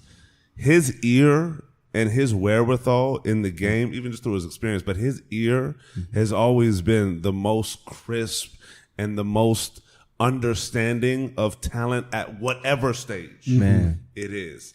And that's a trip that he responded like That's that. crazy. Shout out to Tunji, Man. bro. Lord Tunj. He responded, and whether he listened to it or not, to me, that gave me the gas to keep going. And it's those moments in our journeys where we're like, yo, I'm thinking about giving up, but this management thing's not working.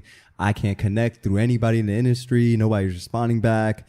And then you get that one, that glimmer of hope, like, oh man, okay, cool. I kind of want to touch on this get it done mentality that you had, right? Because at the end of the day, what you start to realize in any endeavor that you do, you have to just get it done. Mm-hmm.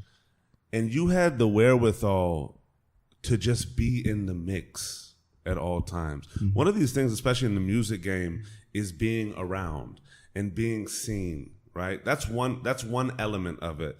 But then there's the adding value, right? And you had that 5 minutes that really changed your perspective and your focus and your life in and of itself. But after that, you decided, okay, I'm just going to get it done. I'm just going to blast everybody. This is my focus. I don't know what I'm doing, but I'm going to keep doing. Right? What was going through your head during that time period where it was just like you knew that there was no guarantees? Mm-hmm. You had these moments where it's like, okay, he's going to come work with us. And then radio silence, and then I'm gonna just go keep showing up at the tours. My money ran out. My girl's talking about, damn, what the fuck you doing with your life? I'm actually in the back of my head thinking that as well, but I'm not gonna show it to anybody. You know what I'm saying? But I'm gonna keep going. Now I'm gonna start managing artists. I don't know what the fuck I'm doing. I'm gonna keep in touch with everybody. Don't want to be a nuisance, but I need to be in the mix. My finesse has to come into play. What was going through your head, and what was guiding you through that process? I think it was just, we have the idea that people have to like invest in us. Sometimes, a lot of times people think, why is this person not giving me a shot, or why is this person not doing this for me? I was looking at it like, I have to invest in myself before anybody can look at my situation and be able to offer any advice or any help, because that separates people. And I don't know if I really knew that back then, but I felt like, I gotta make this happen before anybody can like start to see any value in what I'm doing. And I gotta connect with anybody. I'm gonna treat everybody in the room as I would treat the President Obama, of course. But I'm gonna treat everybody like I would treat Obama if he was in my presence. And I remember one of the interactions I had backstage at a Drake show was with this guy who was the only person in the room that even talked to me. I'm this guy that's running around lighting Jamil's candles, and there was this dude who, talked to me, and we had a conversation, and he was telling me, he produced music, and, he told me his name is Paul, and I'm like, all right, cool, great, great to meet you. Do I know any of the stuff that you've done? And so I started getting a little deeper in the conversation. He's like, yeah, I produced, at the time, it was Just Hold On, We're Going Home, 1985. And so, we start a friendship, and I'm like, all right, cool. And as I'm working my magic on these emails, sending everybody my artist music to no avail, I think to myself, okay, cool. Let me reach out to Paul, and send him, my artist music. And I sent him the link. I was in chemistry class. It was funny. For some reason, I thought I was gonna like retake this chemistry class so I could get the F off my record. I ended up dropping the class, but this was like the first few weeks back in class, and I get a FaceTime from 1985, and I'm like, whoa, like he's hitting me up. Like, this is probably a few minutes, maybe 30 minutes after I sent him the link. He's FaceTiming me. He's like, yo, who is this artist? Who manages him? Where's he at? Like, just super hyped on him. And I'm like, I manage him, I think, like, what's up? What's going on? And I think he was at the Versace mansion in Miami doing whatever he was doing, stopped his day to hit me back, told me he listened to every single song, was like, yo, I really believe in this. Like, I want to executive produce a re-release. And I'm like, I have no idea what this means, but this sounds great. Like, whatever. Like, and he was like, no, I'm going to send you a spreadsheet of like all these notes that I have for the songs, the things that I want to add to them. I think I want to go out to Atlanta, get you guys in the studio so we can work on this stuff. And I'm like, yo, this is incredible. This is it. This is the moment I think I'm waiting for. I go back to the artist at the time, being an inexperienced manager, and I'm like, yo, I connected with this dude in 1985. Like, he just did Just Hold On, We're Going Home. Like, he's dope. Like, he's incredible. He wants to like re-put out the project and, be an executive producer. And, help the situation. And the artist at the time was like, yeah, but he's gonna have to pay us though. Like, what's he talking about money wise? And I was like, wow. wait, what? You know, as a manager, I thought I had to relay that information almost verbatim. Wait, let's redo this. I'm gonna say this one more time. No. Crazy. Yo, I want to ask. Man. That had to have not gone well. Yeah, we can get into that. I want to ask a couple questions. Like, one, what it really means to invest in yourself. Mm-hmm. Like both the application of that. Yeah.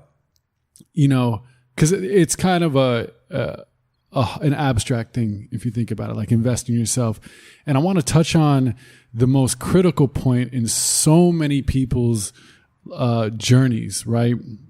Where you have to make that decision of taking the road less traveled or taking the conventional route. Building everything you did in college, working hard, achieving that internship opportunity into a job that has security, that you know that you would kill it at.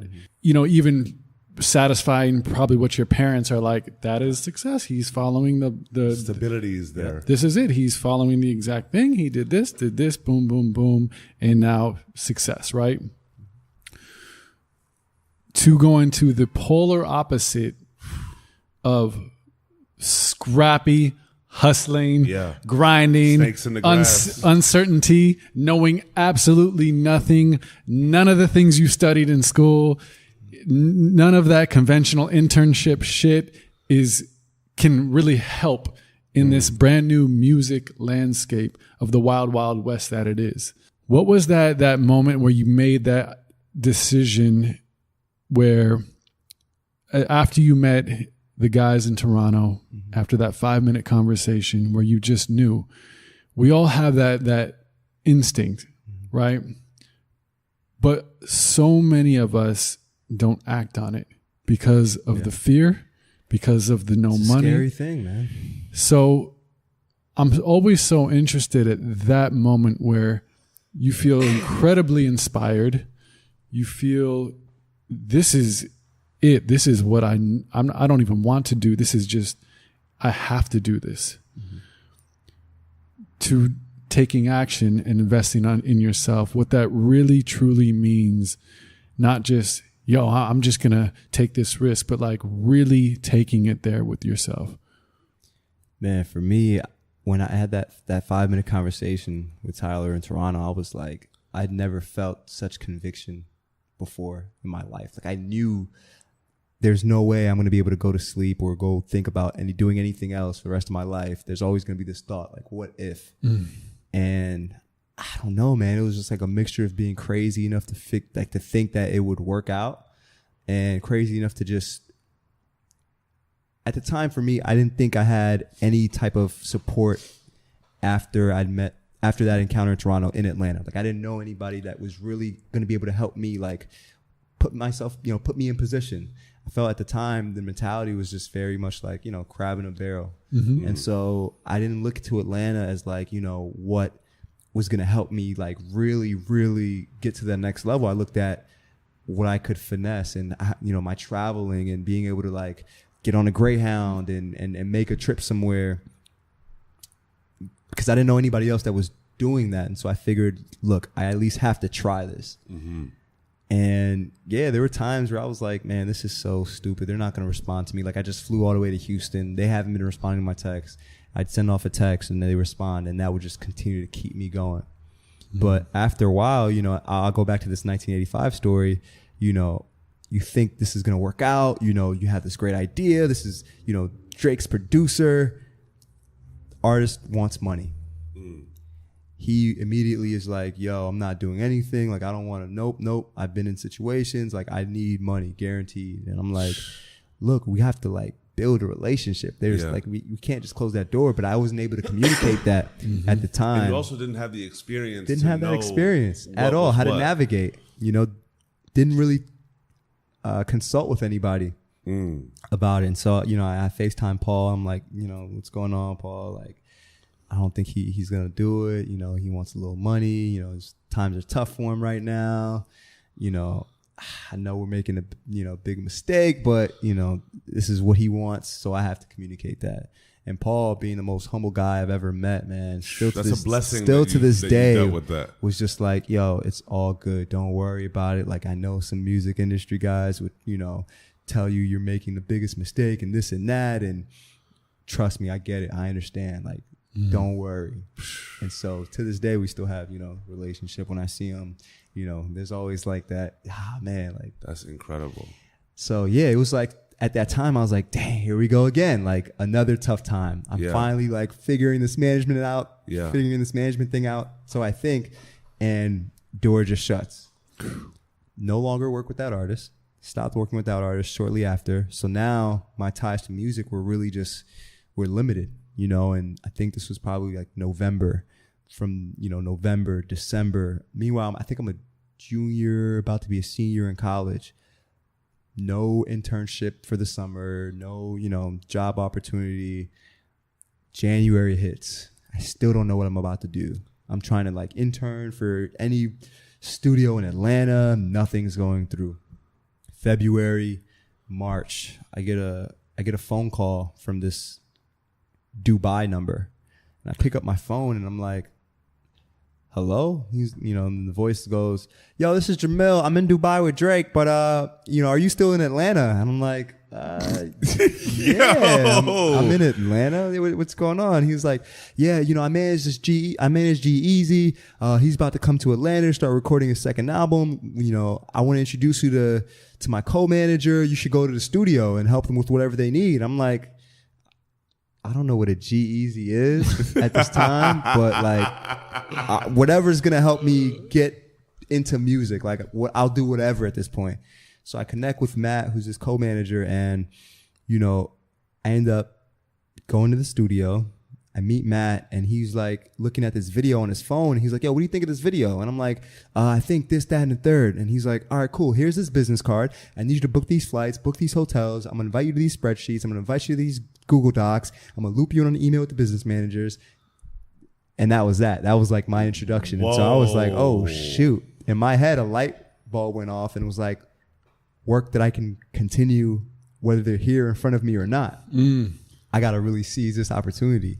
And so, you know, I was in the studio sessions, you know, his second album, When It's Dark Out, like when all these records were being formed. Like I remember the day he cut Me, Myself, and I, and, you know, we were just talking about how that record's like going to change things. Like we just knew.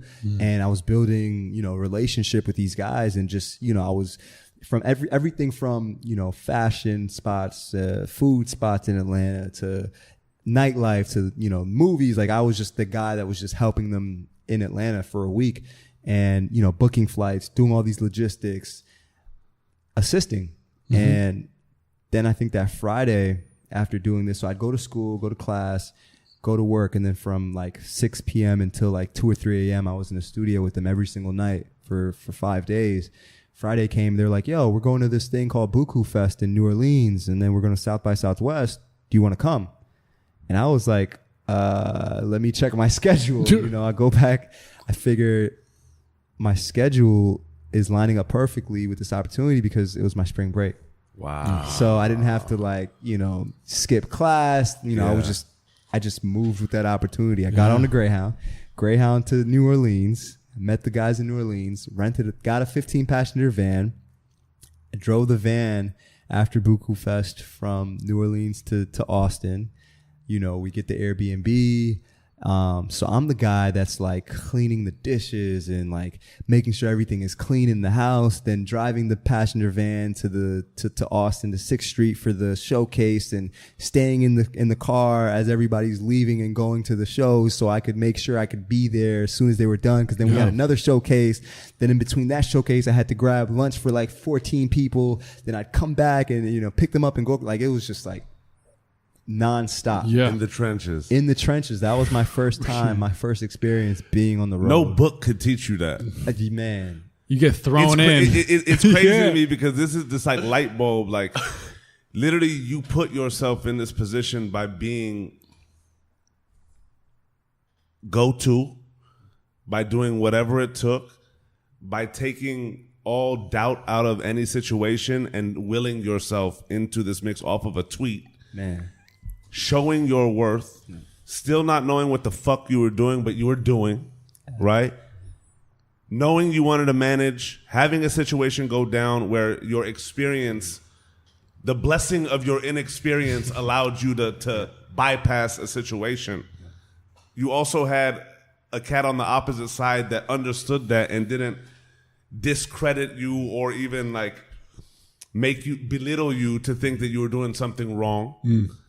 And then you're thinking, what do I do? What do I do? What do I do? And then the phone call comes in. And it's, are you down to rock? You have no idea what the fuck's going on. But you're, again, putting yourself in that position.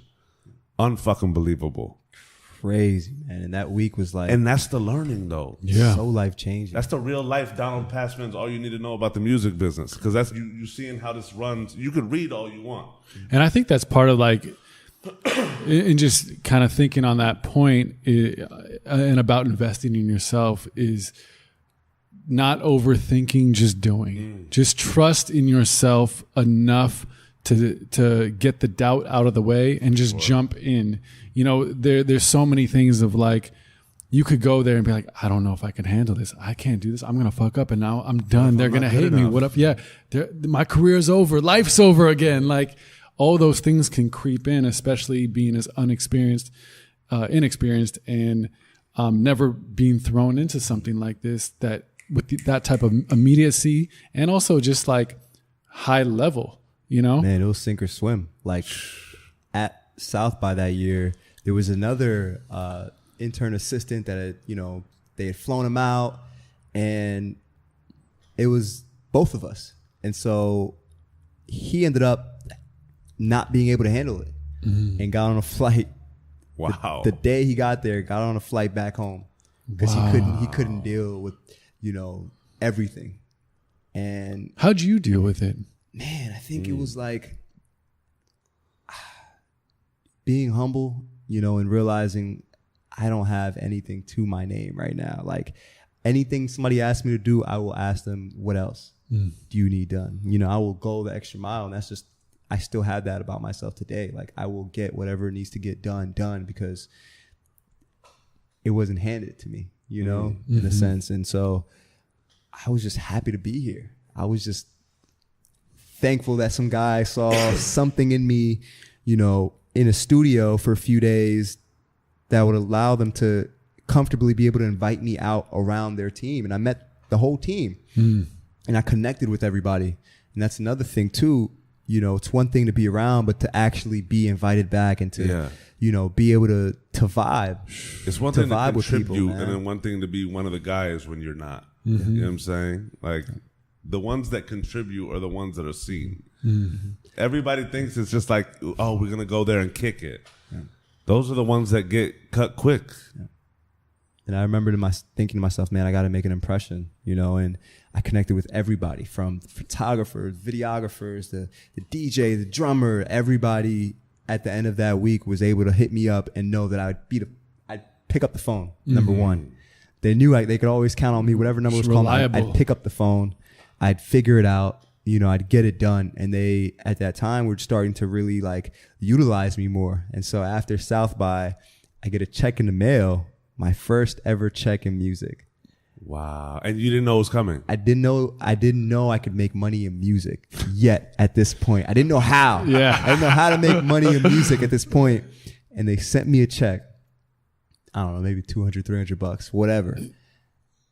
I was through the roof, like, yo, I can really make this. Like that feeling I got when Tunji responded to my email was that same feeling I got over again when I got this check in the mail. Like, it's possible. I can do this. Absolutely. I'm going to keep figuring this out. And so, the next few months I spent being the assistant on call. I remember like I had a Gateway computer. Everybody made fun of that trip.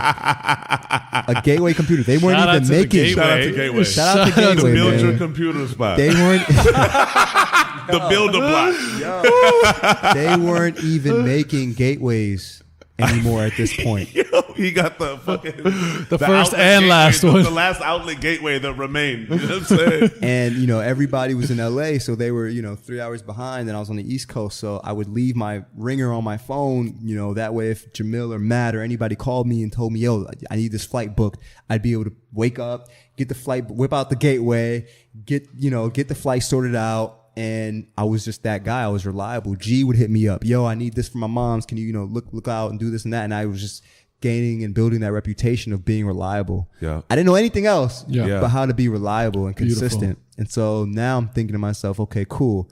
I got to get to LA again. I look at the dates. I'm like, okay, cool. Drake is doing Coachella in LA. I'm going to fly to LA and I'm going to be at Coachella. And then beyond that, I was thinking to myself, okay, now I have to figure out a way to tell my parents what I'm doing now that I'm not going to do this Macy's thing anymore. And I figured a clever way to do it was to say I was focusing my career now on the entertainment side of things. So I wouldn't have to tell them, look, I don't know what I'm doing, but the vagality works for a little bit. Man. And so I fly into LA for the first time to go to Coachella. And I remember posting something on Instagram. It was like, yo, just got to Coachella at LAX, because I didn't know where Coachella was in relation to LA. Got to go. And so I fly in the day before, and I remember I got a text from Junior, and he was out there. I think Rory was performing, and he hit me and was like, yo, are you in LA? And I was like, no, I'm at Coachella. I just got to Coachella. I just flew in. He's like, nah, bro. At LAX. Coachella is 2 hours away. But we got an Airbnb. You should pull up. And I'm like, damn. All right, cool. I'll pull up. Ended up hanging out with the guys. How'd you get down there, by the way? I'm just curious. I flew out on Frontier. The gateway of airlines. The gateway No. of airlines. Down from LA to Palm Springs. I Or to Coachella. spend that night hanging out with the guys. We ended up going to Bossa Nova for the first time. We kicked it with their friends that were in town from New Zealand, Australia. I end up, of course, getting on a Greyhound. Shout out to the Greyhound. To Indio.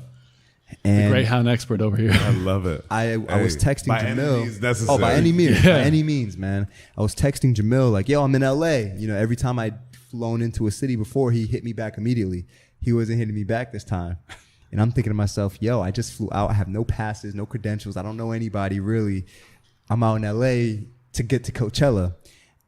On the bus there, I'm texting everybody. I'm texting Jamil. I'm like, yo. Something told me to hit up my homie Javi, who was a photographer for G at the time.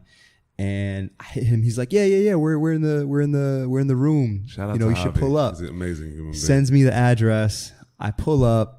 I meet Jamil. Jamil's like, oh, what's up? I'm just now waking up. And so I was panicking. I was like, man, this isn't going to go well.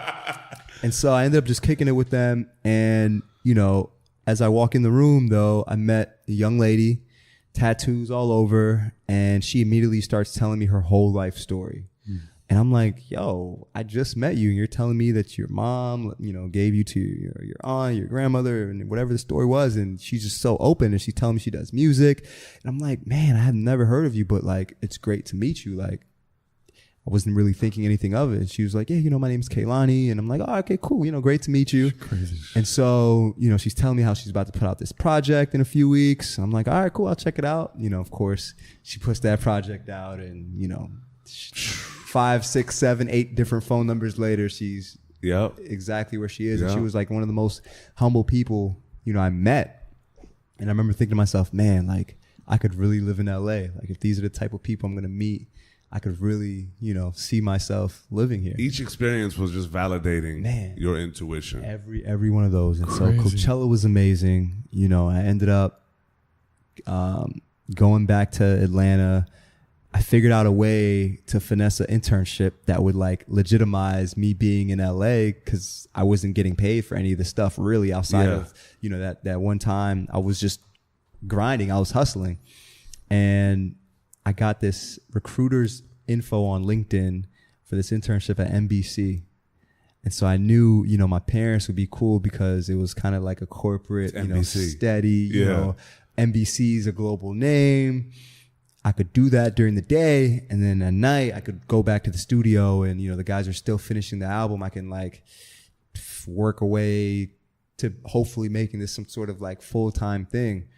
Ahead of my graduation, I pushed my graduation back a semester so I could go to LA and essentially fail. You know, if I was going to fail, I'd at least have a semester while I was in Atlanta to, you know, figure out what else I was going to do with my life. Yeah. You know, I get out to LA.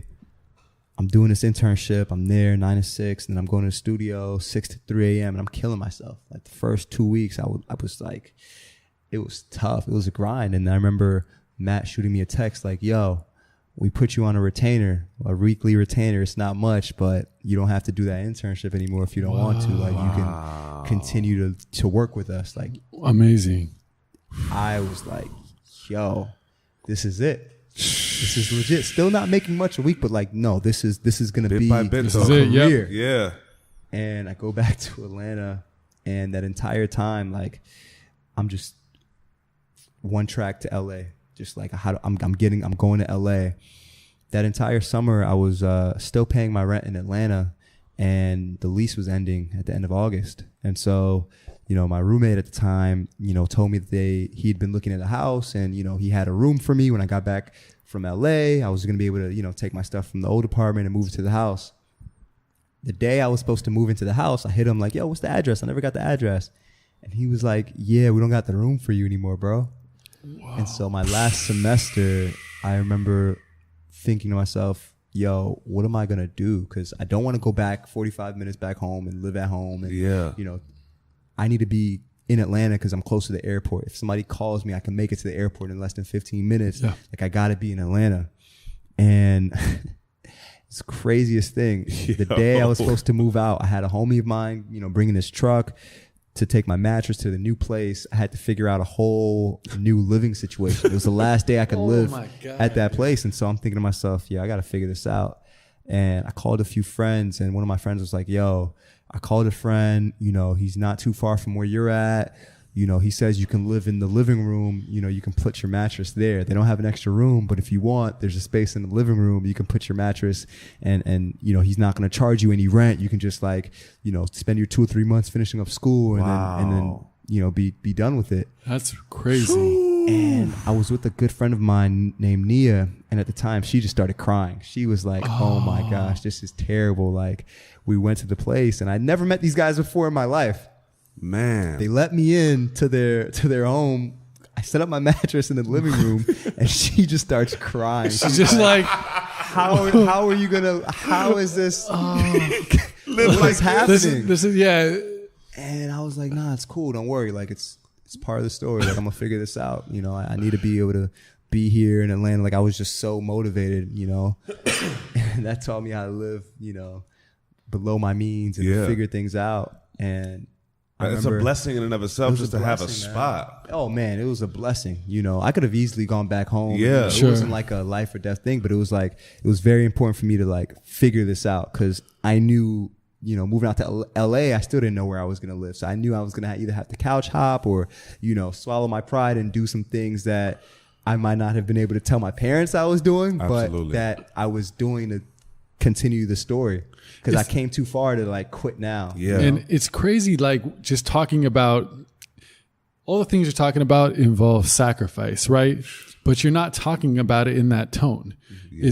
It's you know, usually when people talk about sacrifice, it's so much hardship, so much like it sounds like just brutal and grueling and hard, like darkness all around. Yeah, there's a light at the end of the tunnel. Yeah, moment. There's just like really hard weight when you talk about what you have to sacrifice to get what you want, right? But it's interesting to me how, like, because I'm picturing you walking into this living room, like in my mind, you have like your wingspan of your arms on like both sides of the mattress, like sidestepping down a hallway and being like, all right, we're here. I'm here. But and that dynamic with your friend crying is like, she's the represents the sacrifice, right? That we all learn to understand and how we think of it.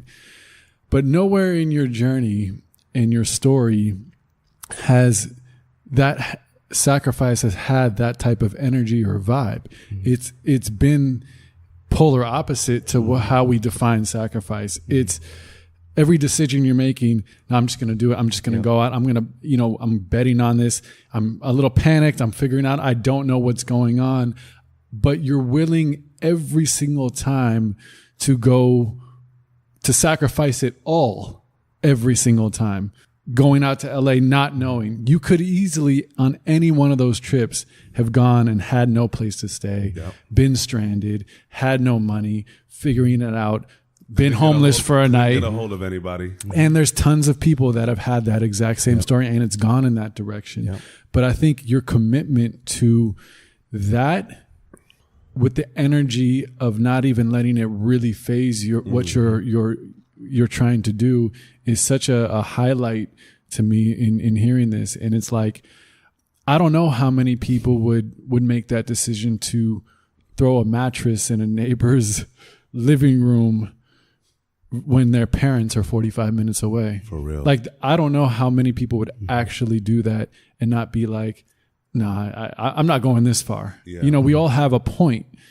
And I haven't seen yet in your story you get pushed to that maximum point. And I think the ability to keep going there is the reason why these things happen. You survive that.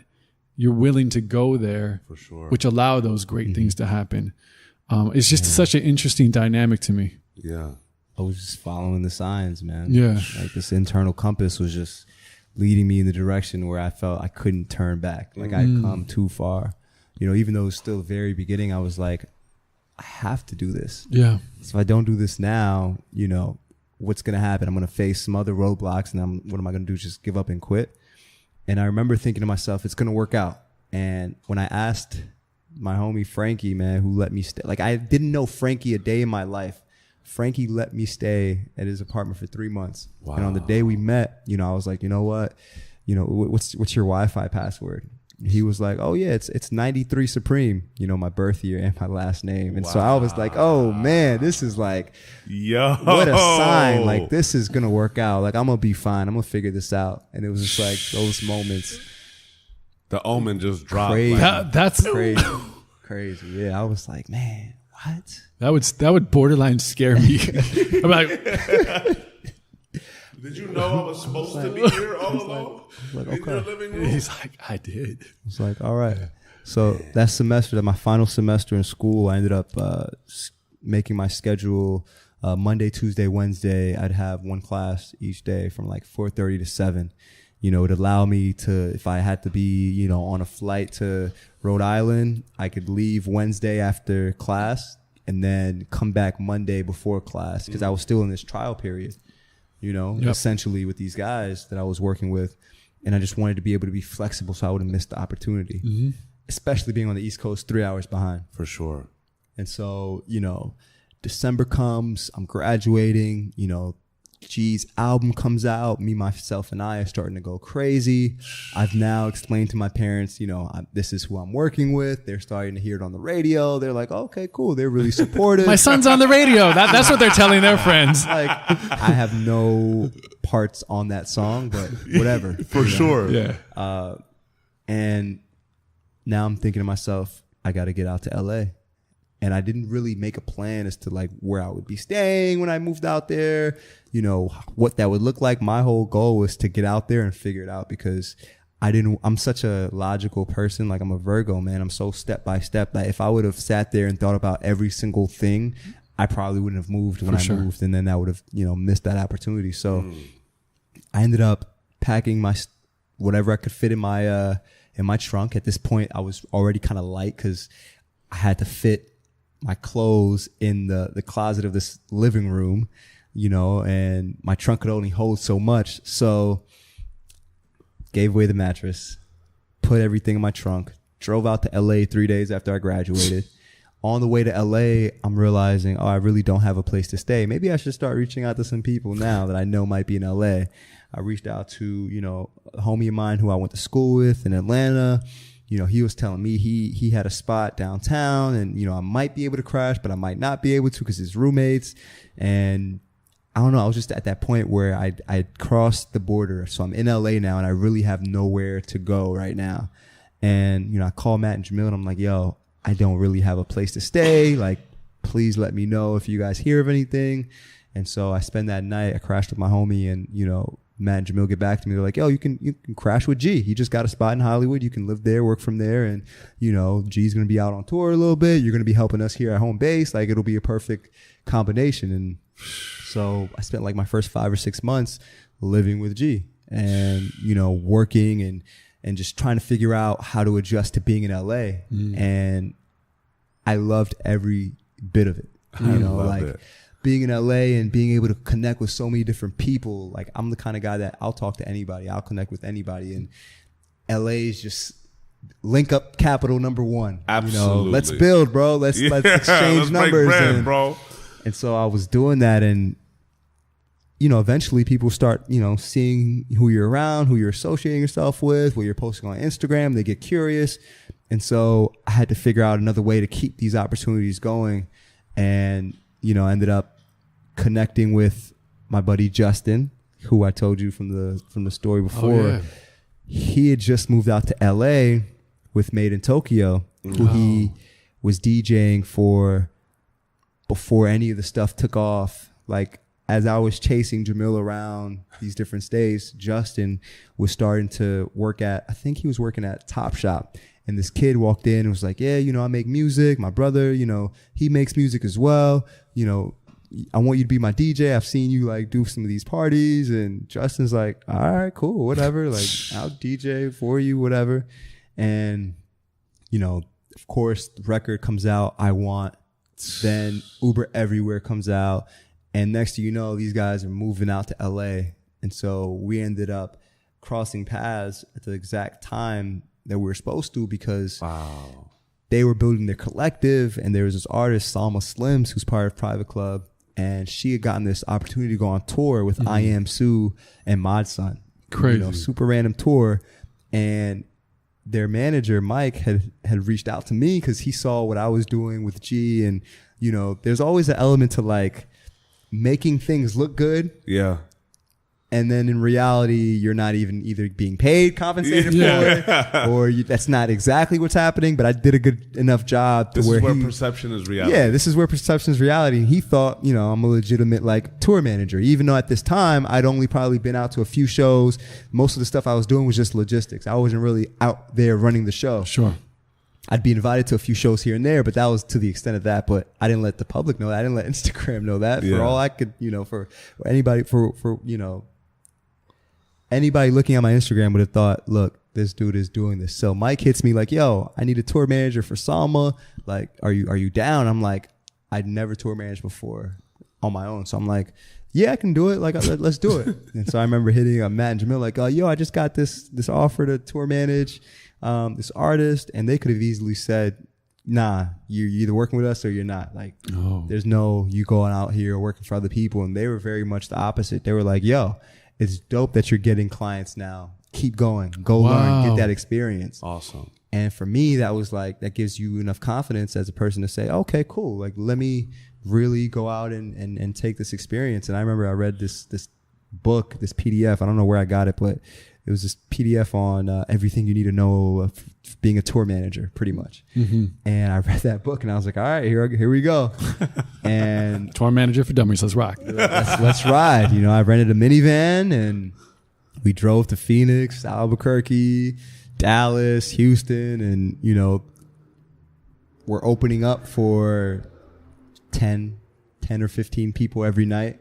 But for us, those were some of our best times because we got to have those conversations in the car. Like, man, I can't wait until, like, you know, we're at a place where we can be on the tour buses and we could be doing this and that.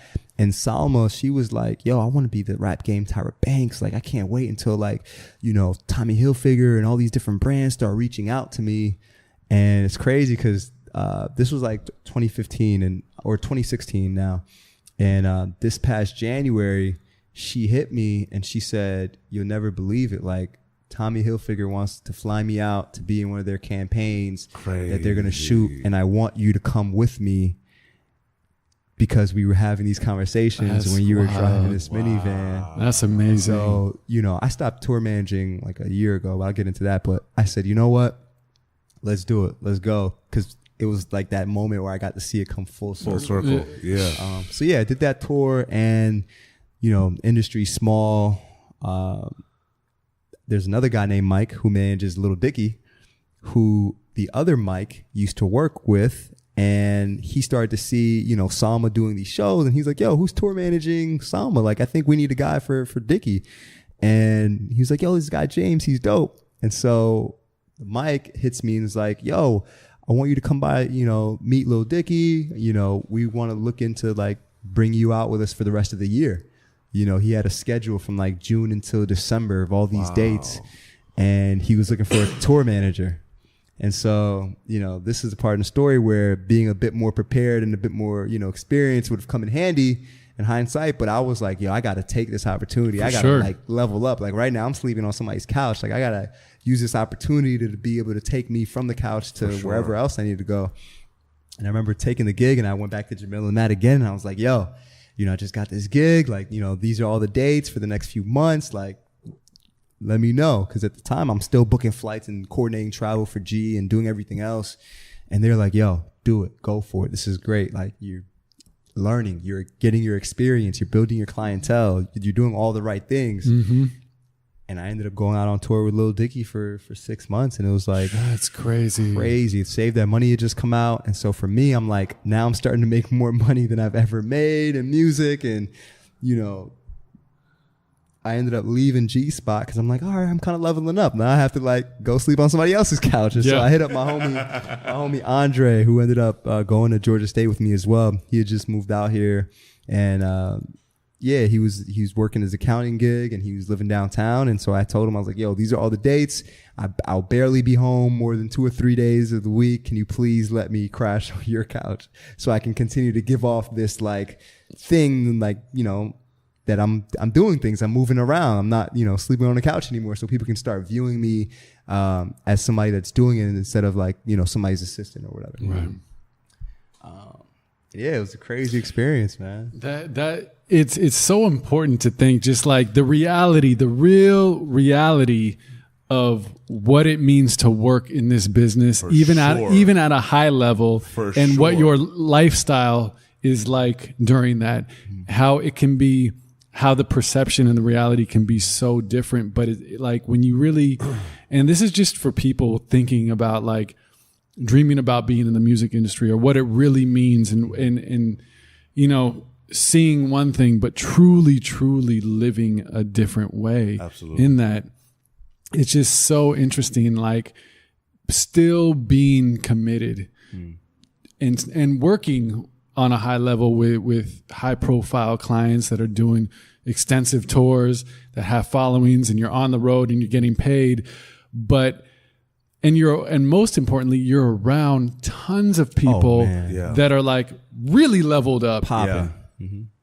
And they respect the hustlers in the grind. Mm-hmm. You know what I'm saying? They respect those people that are in the mix and are doing the things because they know what it is. And to do that with being humble and having grace and dedication and commitment and drive, knowing that financially you might not be there, like you're still struggling and figuring out, but it's so beyond that. And like if you really, really want to be in this business and really go after just something that you want, you have to, that really can't matter. It truly can't matter. That's why like the people that do get in this business, and we can talk about it all the time, but it's just like, it's got to be about something much bigger than the money and the status and the profile. There has to be a bigger force. And if it's really not there for you, you're very lucky that it was naturally from that 5-minute conversation you knew. That's why it's so important. If it's really not automatically there, you have to have a very real talk with yourself to see if there's something you're really going to get into. Absolutely. And I've told that to artists that are getting in. I've told that to people who want to be in the business. It's a long, hard road, but none of that really matters because it's the small little things that actually keep you going. Some of your happiest moments. Yeah. It's also a big blessing. And I've been, through this conversation, I've been seeing this as kind of your through line and something that has allowed you to really blossom and seize these opportunities for what they are in the manner that you have. In that,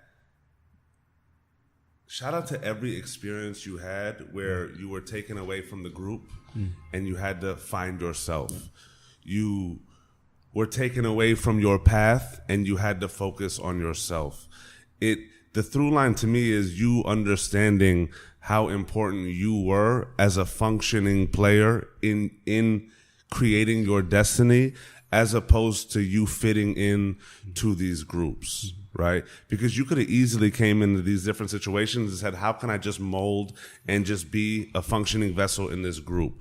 Whereas you were literally trying to understand your value, how you added value to the team, but also how you added value in your bigger scope of wanting to be a player in the game. So that focus on individuality and self is literally, to me, what I can appreciate the most about the formation of your becoming. You know what I'm saying? And that being such a foundational element of understanding self-worth, but also focusing on self-growth in the process, as opposed to just being comfortable being a part of the scene. Because so many cats, I feel like, can get really lost in the sauce of, oh shit, I'm staying with G. Oh shit, yeah, I know X, Y, Z, B, D, C, whatever, right? You knew your actual life wasn't measuring up to what your life was showing. You also knew it was a necessity for you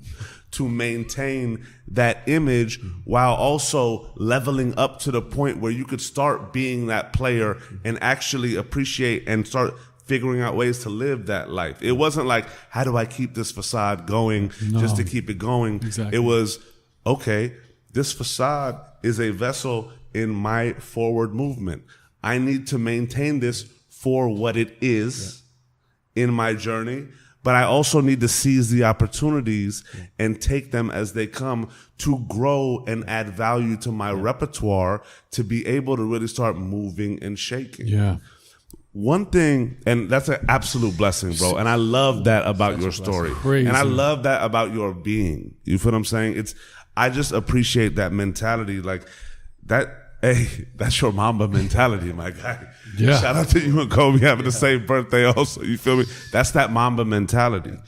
One thing I want to ask is, it's all good and dandy to be getting these opportunities, right? Especially when you're in college. Yeah.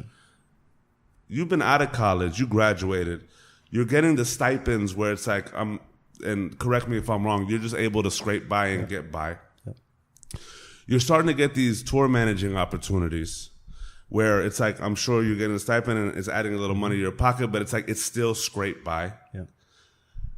Are you at a point where you're faced with negotiating what type of money you're going to get, what type of money is involved, how that even works, being comfortable with having those conversations, knowing your worth at this point, and not like from the standpoint of your producer saying, yo, but like, you need to give me some money, but also understanding, okay, I'm living this life, but how do I start establishing my value? Are these thoughts really coming into play, and how did you maneuver around them at this point? And for me, I was like, what I'm getting paid right now to assist, like, I can't live off this forever. This is just enough to help me, like you were saying, get by. Sure. I have to continue to add, value in places where people were starting to see, look, this guy needs to be compensated appropriately. And so when they reached out to me, Mike reached out to me about tour managing for Lil Dicky, and he was like, what do you want per show? I was like, I did the math, and I was like, yo, if I get this per show, I'll be at a place by the end of the year where I can sign on to a lease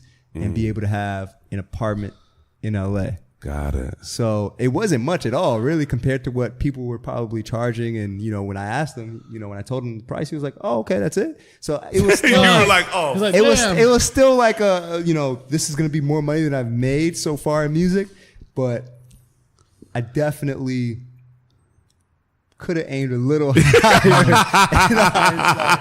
No, but it was great, man. It was a great experience. And my roommate, Andre, at the time, I was just sleeping on his couch. And I remember him, I think in November, he had to give a notice as to whether or not he was going to continue to live there. And he was like, I don't know if I'll, continue to live in this one bedroom. I was like, yo, how about we stay in the same unit and go up to the 2-bedroom? Like, I'll go half on you. I'm at this point now where I think I can do that. And for me, that was like, up until that point, so for the last year in LA, I was couch hopping. Yeah. And then, 3 months before I moved out to LA, I was sleeping, in somebody's living room. So this is like the first time in like 15 or 16 months where I have like my own room where I can really just like. Mama! For real. For real.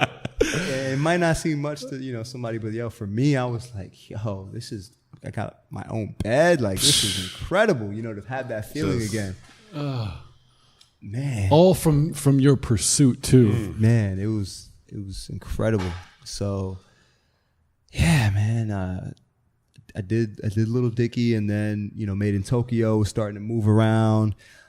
Jumped on to Day to Day manage him, and 24 Hours, who at the time was Royce Rizzy, who was Tokyo's older brother, who was making music, and Tokyo really got involved through, seeing what his brother was doing, and his brother was signed to So Def.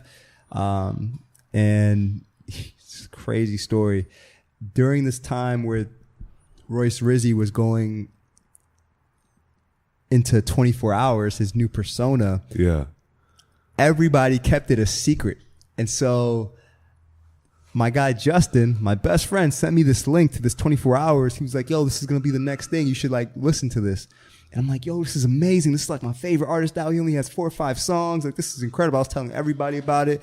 I think 24 had a Gmail in his bio on SoundCloud. And so I hit him on the email like, yo, this is dope. Like, I'm listening to you every single day. And meanwhile, I'm at this point, like, I'm around these guys like every single day just about. And they're keeping this story until there was this Royce Rizzy Made in Tokyo show at the Observatory in Santa Ana one night. And they pulled me aside.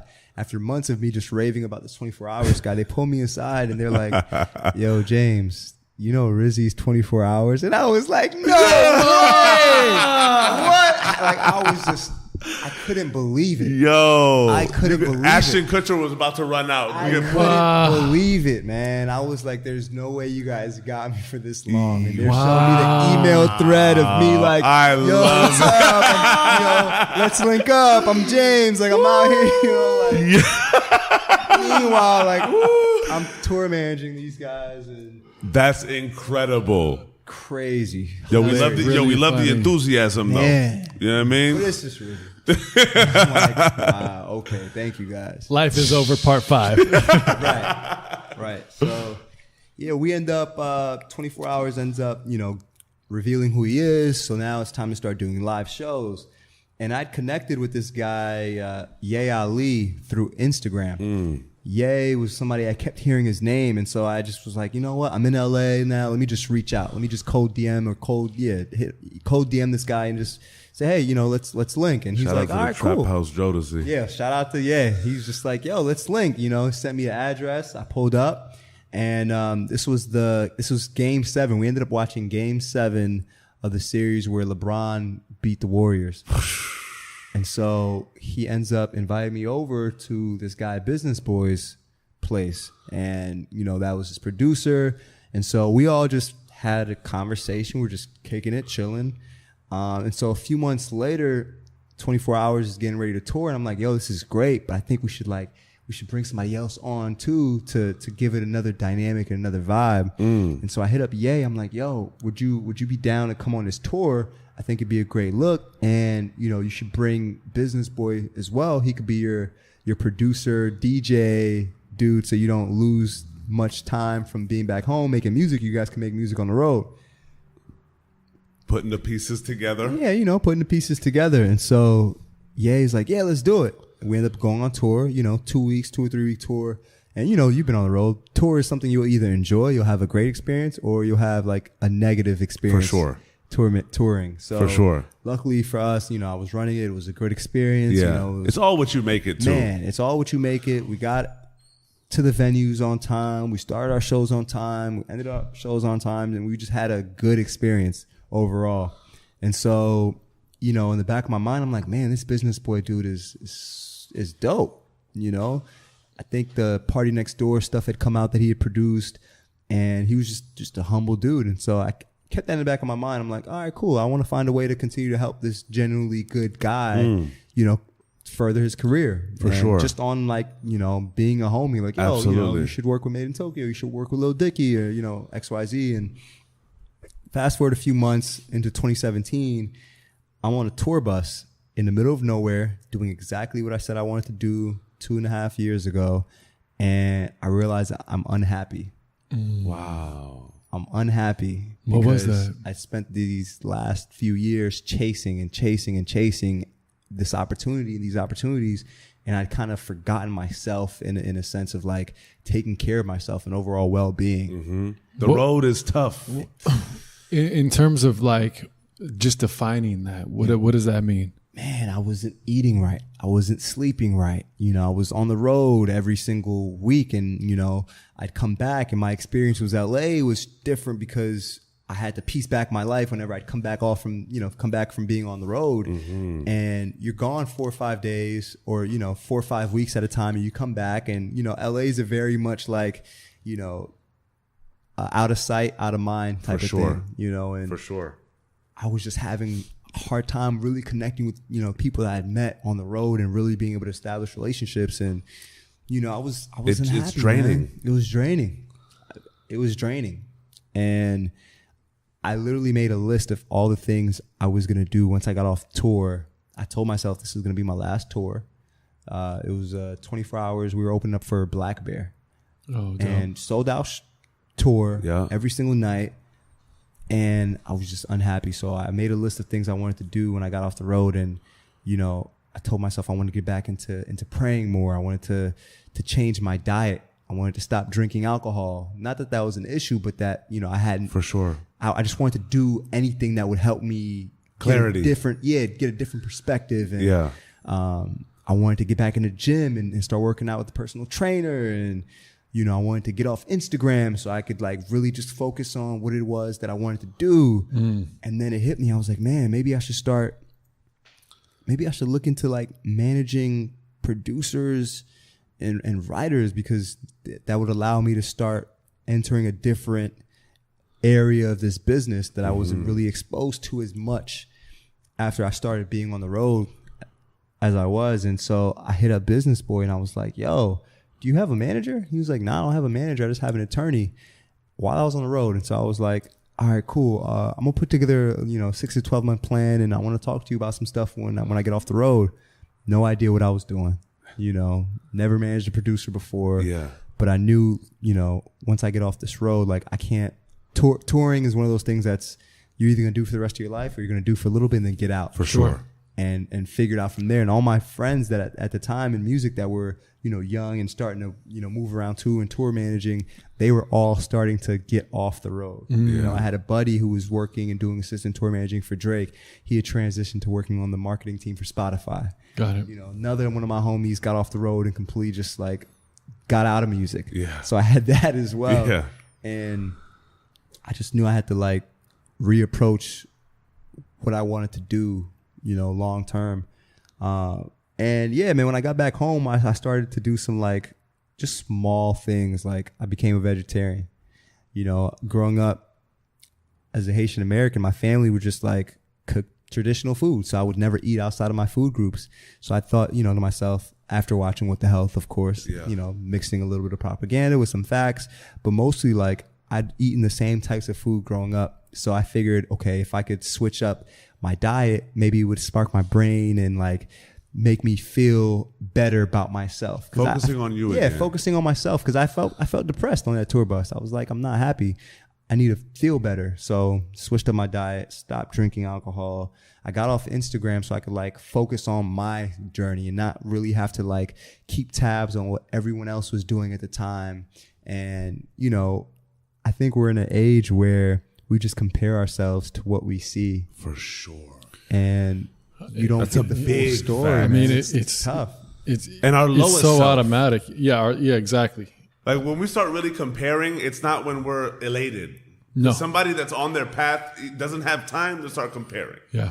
It takes away from what you got going. And you're But when only we get- seeing the best too. Yeah, and when we get those peaks, but then we're going to see a picture of, for example, you at Coachella, G behind you, Jamilio there, you just chilling, woo. Or you on the tour bus with 24, all these cats, just like, it looks magnificent. Yeah. But Lord knows a motherfucker internally is not happy. Yeah. It's crazy. But that's where self comes into play. You know what I'm saying? Shout out to you always getting to a point. It's crazy, like always getting to a point where darkness comes and you have the courage to revert and also the wherewithal to revert back to self. Man, you got to make that decision. Because it's hard. Self is the scariest part. Self is what is happiness?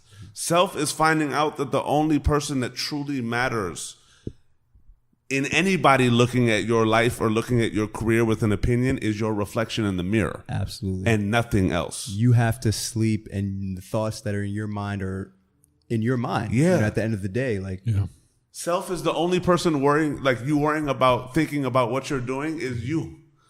And it's so wild how your career path you can sacrifice that, and we actually do way more than not. Yeah. Like it's always, I'll be happy later, or I'll take care of myself later, or I have to live like this for this. This is what it means. This is part of everything. I'm just the same way I'm going to be broke, the same way I'm going to sleep on couches. I'm going to have to be unhealthy. I'm going to have to do all these things we start to sacrifice until we get to that end of the road where it's like, wait a minute, does this really mean that? Is this the only option? Is this real? Or, it's so interesting that you got to that place of, hold up, like, is this it? Is this really the path that I'm going to continue on? Or am I just so caught up in the habit and routine of chasing this thing because I've been like this for so long? I think that's such a powerful thing for anyone. It's such a hard industry, especially the music industry is such a hard industry. And it's because it's so competitive. As soon as you stop, there's going to be someone younger, work harder, have better ideas. And that's going to take, that'll do everything you do for free. That'll come right the next day. There's always that too. And there's a lot of fear that kind of comes with challenging your happiness during your path because there's so much you can actually risk by losing it. The way this industry is, aside from it being like so deeply relationship built, it's just so hyper competitive too that I think people do ignore their personal happiness. For sure. Or even don't explore what the fuck it is. No, because bro. you're too busy trying to make it. Yeah. Like for me, hitting rock bottom was when I actually started looking towards my personal happiness. Yeah. To me, rock bottom allowed me to stop focusing or even thinking about the prospect of what other people were thinking about, knowing that nobody has the time to even think about but like being crossed up in that world of just, what am I doing? This is my title. This is who I am. This is how they see me. Yeah. As opposed to being like, what the fuck do I want? When am I going to stop focusing on keeping everybody afloat while I'm drowning? Yeah. And just say, look, I got to let everybody go because if I don't, I'm going to die here. You know what I'm saying? And those types of moments where it's like there's nowhere lower to go. Mentally, physically, personally, that I found the most liberating freedom from. You know what I'm saying? Like, imagine being that guy that everybody looked at like, yo, Noosh gets it done. Yeah. Noosh has everybody's back. Noosh is able to connect with anybody. Noosh knows everybody, right? But when in reality, it was also, yo, Noosh, you just have this energy, bro, like that smile. Like, how are you always so positive when I'm dead inside? When a motherfucker's looking at me saying, yo, bro, you brought me so much life. What we spoke about, bro, I decided to go for it, and I'm living a new life now. And I'm just like, wow. When you're talking to yourself through somebody else, you feel me? But that's what it takes sometimes. I actually value and I'm so enamored by your ability to have reached moments in life where you understood self was so important, right? In this game, while also knowing that the group was important as well. But for me, it was just, I just believed I had to carry everybody on the shoulders. And I thank every God on planet Earth for rock bottom happening the way it did, because it quickly got out of that. And mentally it changed. But we have to be able to embrace these dark moments and understand that it's okay to not know who the fuck we are. It's okay to not know what we want just yet, clear as day, make this choice, get there. But it's also okay to find out who we are our own way. Absolutely. And the reality, like you said, is, you know, before you make that decision, there's so much pressure and doubt, right? But when you do, it's so shocking how quick it actually happens. Like the second you stop and reassess, change some things, your brain very quickly starts thinking about different things. Yeah. Bro. You know, you get like a rewiring that happens. For real. Yeah. And it just comes from, you know, acknowledging, okay, I'm unhappy. I'm feeling this way. Why am I feeling this way? Okay, I've not been taking care of myself. What can I do to take care of myself? All right, cool. Now when I wake up every single morning, I'm not going to go straight to my phone, because once I go to my phone, I haven't given myself any time to decide how I feel about the day. That's powerful. From yourself. From myself. Before I go into the matrix. And you know how it is. Once you open the phone. For sure. You're going to your text. You're going to Twitter, Instagram. For you're checking out the articles online. You're getting a phone call. You're immediately in the world with an energy that you don't even know. You're in a vacuum already. You know, and for me, I was like, okay, let me change the way I start my day. Maybe that'll help me feel better about myself by the end of the day.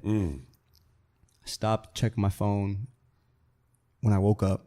And instead of checking my phone, I would, you know, say a prayer. I'd start to meditate. Every morning, I realized I hadn't read books consistently in over 2.5 years since I started chasing. And so for me, I was like, okay, I'm going to use this time while I'm meditating to listen to an audiobook. You know, I might not be able to sit down and physically go through books anymore, but I'm going to listen to an audiobook, you know, 30 or 45 minutes of an audiobook every single day while I'm stretching. Then I'm going to get some breakfast. I'm going to go sit on my balcony, because I realized I have this balcony in my apartment. And up until that point, I hadn't sat on my balcony. Wow. And just enjoyed the view. Just enjoyed being outside. That's something crazy. As simple as that. I was like, you know what? I'm going to start eating my breakfast every morning outside on my balcony. Before I check my phone, I'm going to go eat, decide how I feel about the day. Ahead of me going to the gym, there'd be like 20 minutes left in this routine where I could check my phone, and if anything was burning, I could put it out. But otherwise, I'll put it away, go to the gym, get my workout, go home, you know, shower, eat. Then I'd get into my day. Yeah. And, you know, for me, I was off of the road. So I was able to do, you know, do this every morning. I know everybody's days don't start the same, and you don't have enough time. You know, you might not have as much time every single time. But for me, it was just important to do that while I started to transition from being gone every single day to, like what you were saying, figuring out what adds to my happiness. And I started to go into the studio more now that I wasn't on the road, because I'd started managing Business Boy, who for me, I was like, man, I don't think I'd manage any other producer at this point anymore, because he's like the ideal client. You know, he's been doing this for over 10 years. So the way he views himself is, you know, somebody who's put in work and who's going to continue to put in work, but knows their worth while they're doing that. Sure. And so he, views himself as like a Jimmy Jam, Terry Lewis, Teddy Riley, Quincy Jones, Pharrell kind of producer. Legacy. Incredible. He's going to be here for a while. And, he's the kind of guy to work with, any artist on the 3 tiers, from like the major artists like your Justin Biebers to, the second tier artists like, somebody who's, I guess, where Black is at now. Yeah. And then buzzing on the ascent. Yeah. And then on that 3rd tier where they're just now coming up, like, some of the newer guys, and he'll work with anybody. He just has to fall in love with the music, and he'll just, whatever it is. Incredible. He'll do it. And so starting to work with him, he's also collaborative. So I started to go to the studio just so I could understand, the language that they were speaking in the studio. For sure. And I think it's important when you're jumping into whatever you're doing to really immerse yourself in it. Absolutely. Not 1 foot in, 1 foot out. Like, you really have to immerse yourself into it. Absolutely. And so I did that, and I started a notes page in my phone of just the people that I would connect, the creatives, the writers, the producers that I would connect just by being in these studio sessions that we were setting up. And I ended up connecting with like 150 producers and writers within the first like 5 months of working with him. Wonderful. And for us, it was like, we have a plan. We got to start, structuring the business. We got to start, allowing you to work in all these different studios. Because at the time, he was just making music out of his place, out of his apartment. I'm like, all right, cool. Let's build a storefront for this. Where some studios we can get in and, really have a presence there and continue to be invited back. And, throughout that whole journey, I started to like realize, man, I feel really good about being able to connect with these different people. I was A&Ring in a sense. I was managing, but I was A&Ring. I was, going to lunches, going to the dinners, and taking the meetings across town, then going to, connect over here, and then going to a show, and just funding all of this though on my own from what I had saved being on the road. Yeah. And when you're managing a producer, it's tough sometimes because you eat what you kill. You eat what you kill, and then you got to follow up with the labels to get paid. The Everybody, front ends, the back ends. Musician can attest to how annoying that is. Yeah. But it's part of the business of music that we chose to be in. So for me, it was like, all right, I'm in this place now where I'm like, I'm still independent. I'm figuring this out.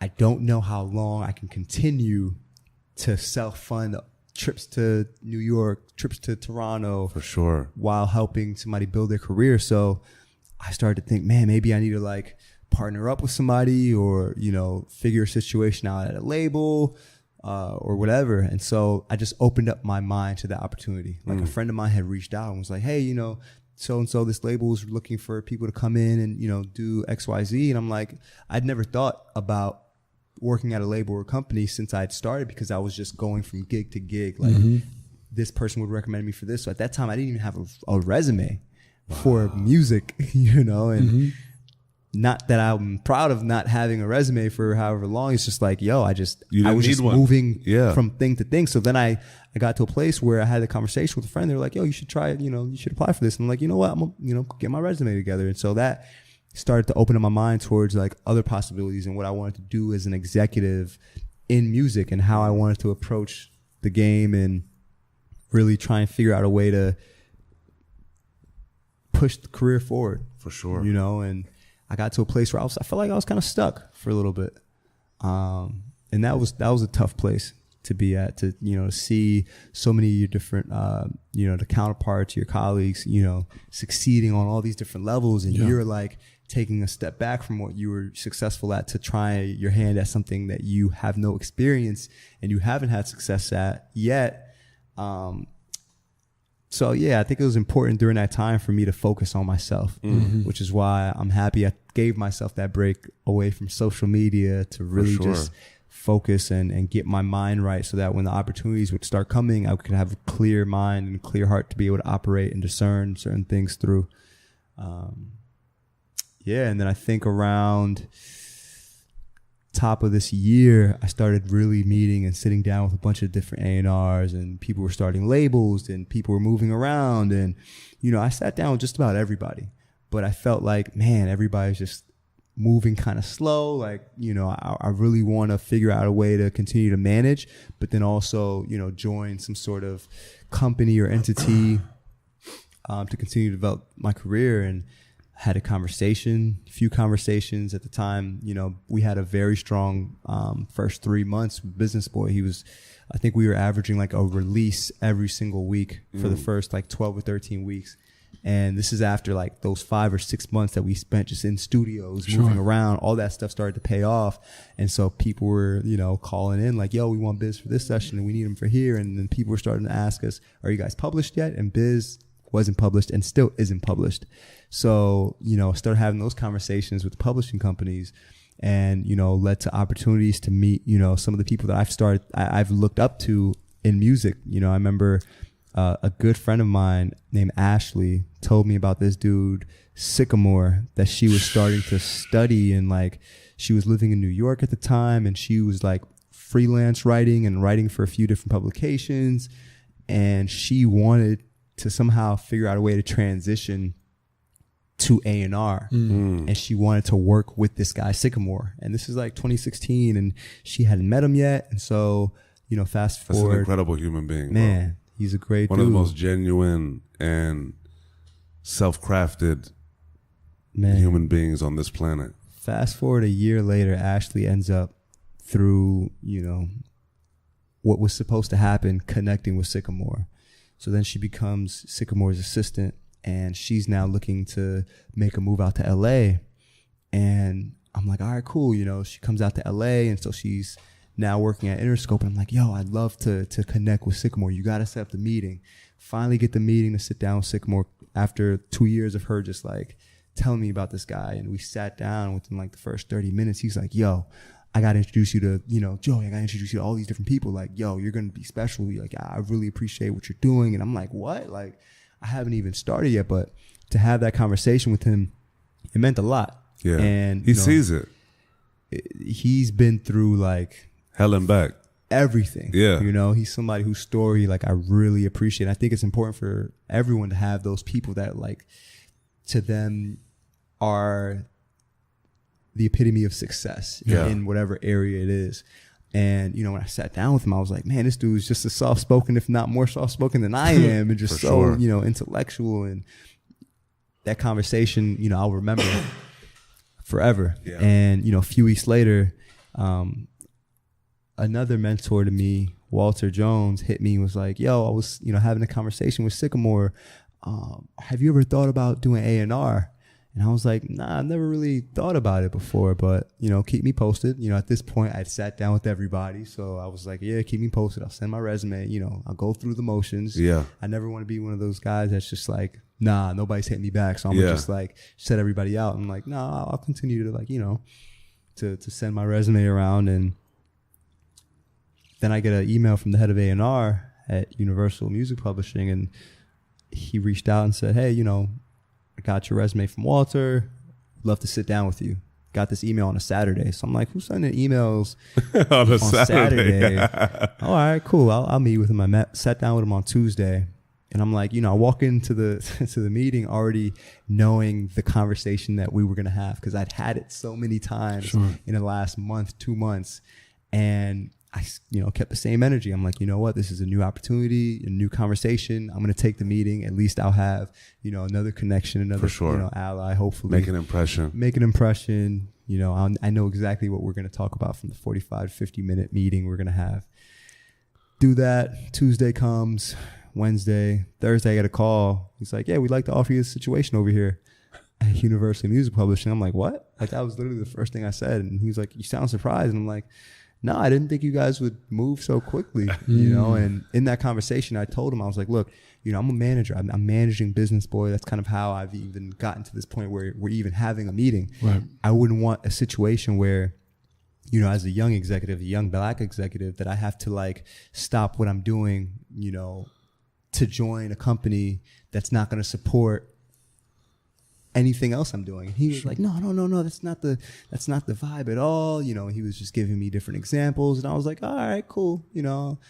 I'll see if this checks out. For sure. And, I think back to your point about like finding, that value in your work and being able to say, yo, I'm worth this much. And, you know, this is all that comes with what I do.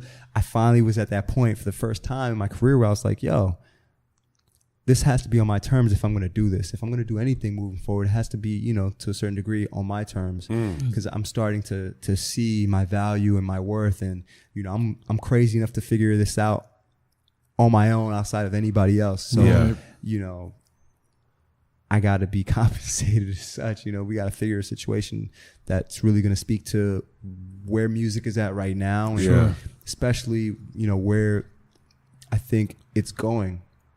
Everybody wears different hats. Everybody's not just, you know, an A&R. Everybody's not just you know, photographer. Everybody, especially here, has like these side hustles. For sure. I feel like whatever situation you join, like there has to be like a respect for everything it is that you're doing. Yeah, absolutely. Because it all ties back to, like, you know, this being a relationship business. So if I'm making my mark and my impressions on people by doing different things, now that I'm here, I can't stop doing any of these things. Facts. You know, it wouldn't really make sense for me. And so, yeah, I found a situation that really embraced what I was doing on the management side.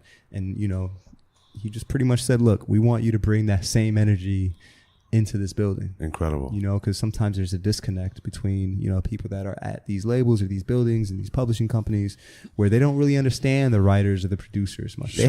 They haven't been on a tour bus the day of a sold out show. They've been in the system.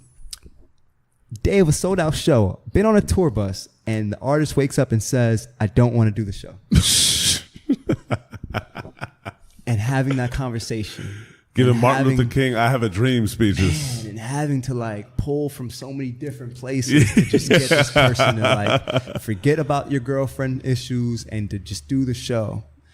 And for me, I felt like that was something unique that I was able to bring to the table. Absolutely. You know, the fact that I had just spent the last 7 months, 8 months in studios with these writers, with these producers, with these managers, with these A&Rs, building the relationships that, you know, hopefully will be able to translate on the executive side.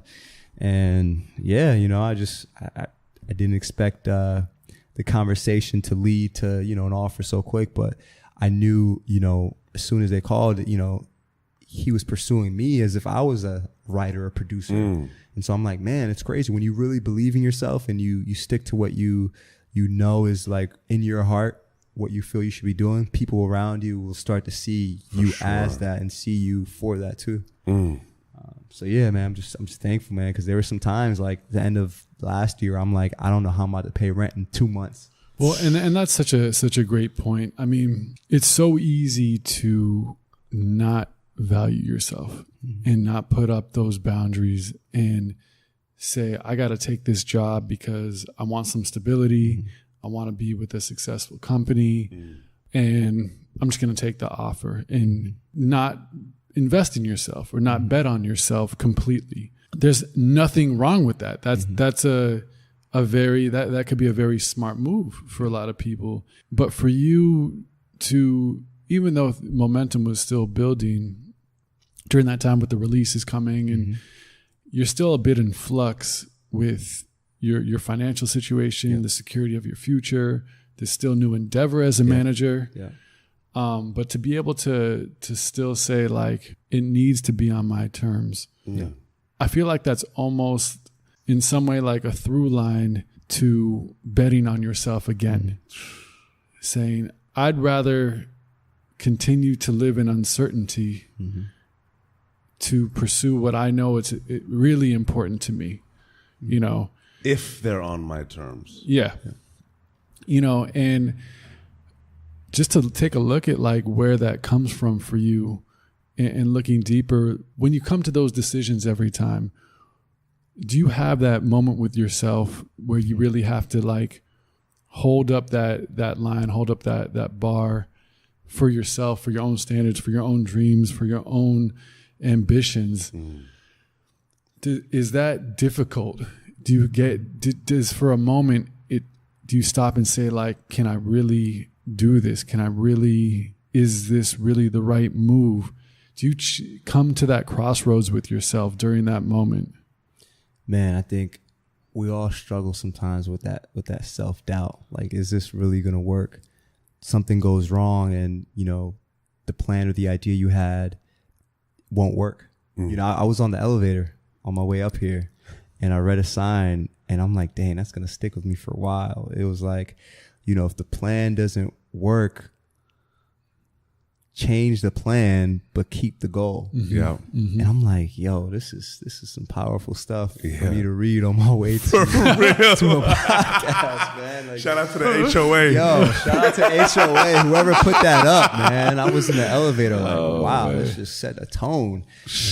But yeah, man, I think for me it was like there was no other way I could, you know, there's no point in getting this far to then have to compromise everything, like all my nights sleeping on the couch, all my, you know, all the dollars I spent flying myself somewhere. Like if I were to just, you know, end up doing whatever situation on somebody's terms to make somebody else happy, all those moments would be for nothing. Yeah.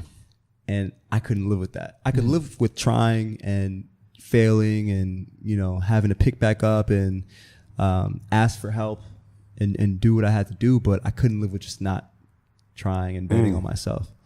Which is so interesting of where your values lie, you know. Absolutely. Living with yourself. This drive that you have is really created by living a life of almost no regrets, right? You know, because that's what I'm trying to get at is like, where is this coming from? What is motivating that crossroads moment every single time, time and time again? I think for me, like my family, they came from Haiti. Like my dad came to this country when he was 7 years old. My mom came when she was 18. You know, they left their comfort. They left everything that they knew. They were the first ones in their family to come to the United States for, you know, the same reason. They had a dream, they had a vision that they wanted to come and have a family here that could thrive in this country that, you know, is this, you know, this global beacon of hope for so many different people. And for me, like, I always thought there was such a disconnect between my family and I, because, man, like, I thought to myself that, look, for them to be able to look at what I'm doing or what I would want to do and look down on it, like I just didn't understand it until I started to think, okay, they made it out of Haiti. Like their dream, they've already reached their dream. So now their dream for us is to have a life of stability because they didn't have that growing up. So that's where that disconnect growing up came from. And it wasn't until I was able to look back. And so with that same mindset, I'm like, man, okay, so if their dream and their goal was to come to the U.S. to be, you know, uncomfortable to then be comfortable, then my goal has to be as uncomfortable as I can now that I've been given this chance that they didn't have. They didn't have this start that I have. So I have to really go as hard as I can because my parents already did it, you know, and I have to do it. I have to keep it going. So yeah, I think some of that, you know, comes from the fact that I'm a first generation American.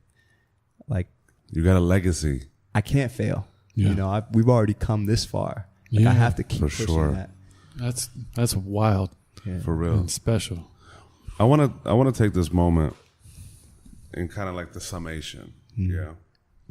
And you've always had this kind of talk with yourself or grouping amongst the fibers in your body at moments where there's darkness and tuning into yourself. I genuinely feel like in this moment in your life, it's far more of an apex and is only going to go higher from this point, that you've traversed the mountain. And shout out to the mountain climb that you did. But in essence, I feel like you're at a point where you've looked inwardly so much that now it's looking outwardly, right? What is the conversation you're having with yourself now, and where is it that you really want to take it? Man, it was crazy because when you'd reached out about the show, you know, to be on, I was like, man, like, mama, we made it. A part of me was like, man, there's no way you can do this. Like, what do you mean? You haven't even, you haven't made it. You haven't done anything, you know? And, you know, that comes from like that comparing, energy, for sure, that spirit, and that quickly goes away when you start to think of it from the perspective that you would talk to me about. Like, look, you're going to look back at these times and you're going to be able to look at them as like defining moments in your career, and just being able to maybe say something on here that would resonate with somebody to the effect that they would say, this conversation I listened to changed my life. Who am I to not share my story right now because I don't think it's like pretty enough or where I want it to be at this moment? You know what I mean? Yeah. I think I'm at a place where, like you said, I've just been doing a lot of soul searching, and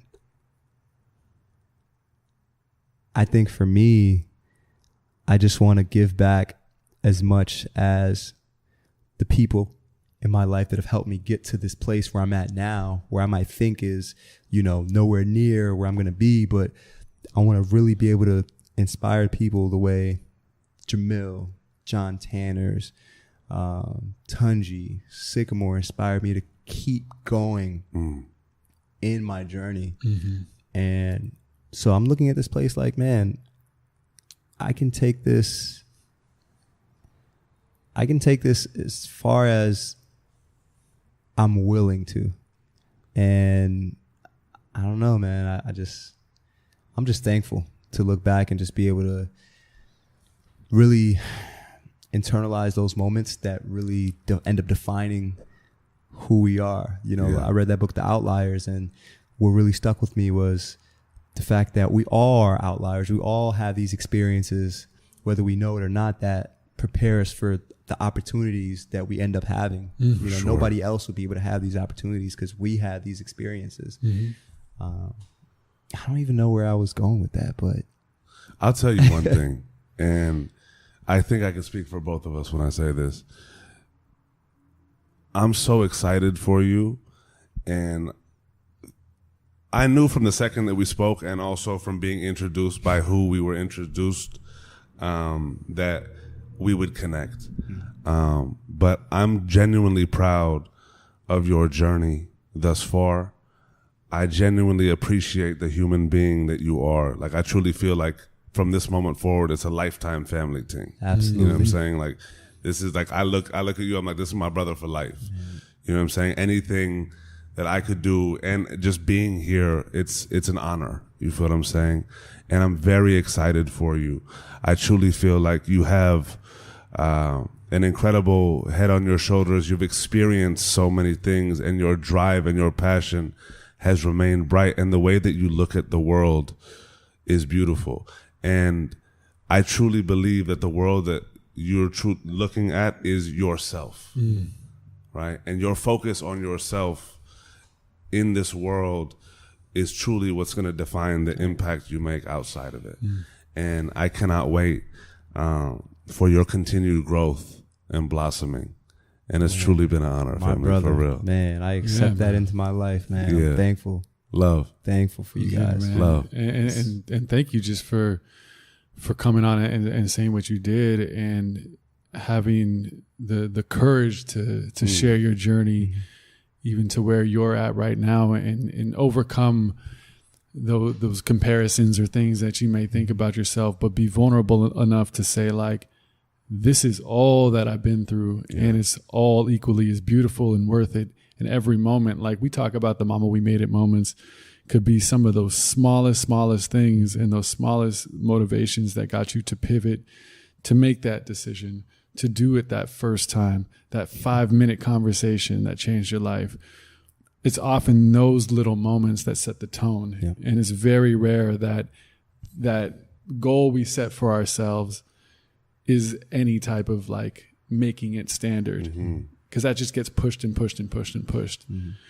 But it's, you know, we like to highlight those really pivotal times and decisions you have to make when you have nothing, that gives you those courage. So to share that on this platform like you did, and to give us your time, man. We're grateful for that. And I think we're really proud and happy to give that to the listeners too. Absolutely. I appreciate that, man. Yeah. You know, at the end of the day, I just want to be a vessel for whatever God has planned for me. You are. Let me be that, one of the many to tell you that. You feel me? Yeah, man. For Thank real. you, guys. Love. Thank you, man. Love. And we out of here. Love y'all.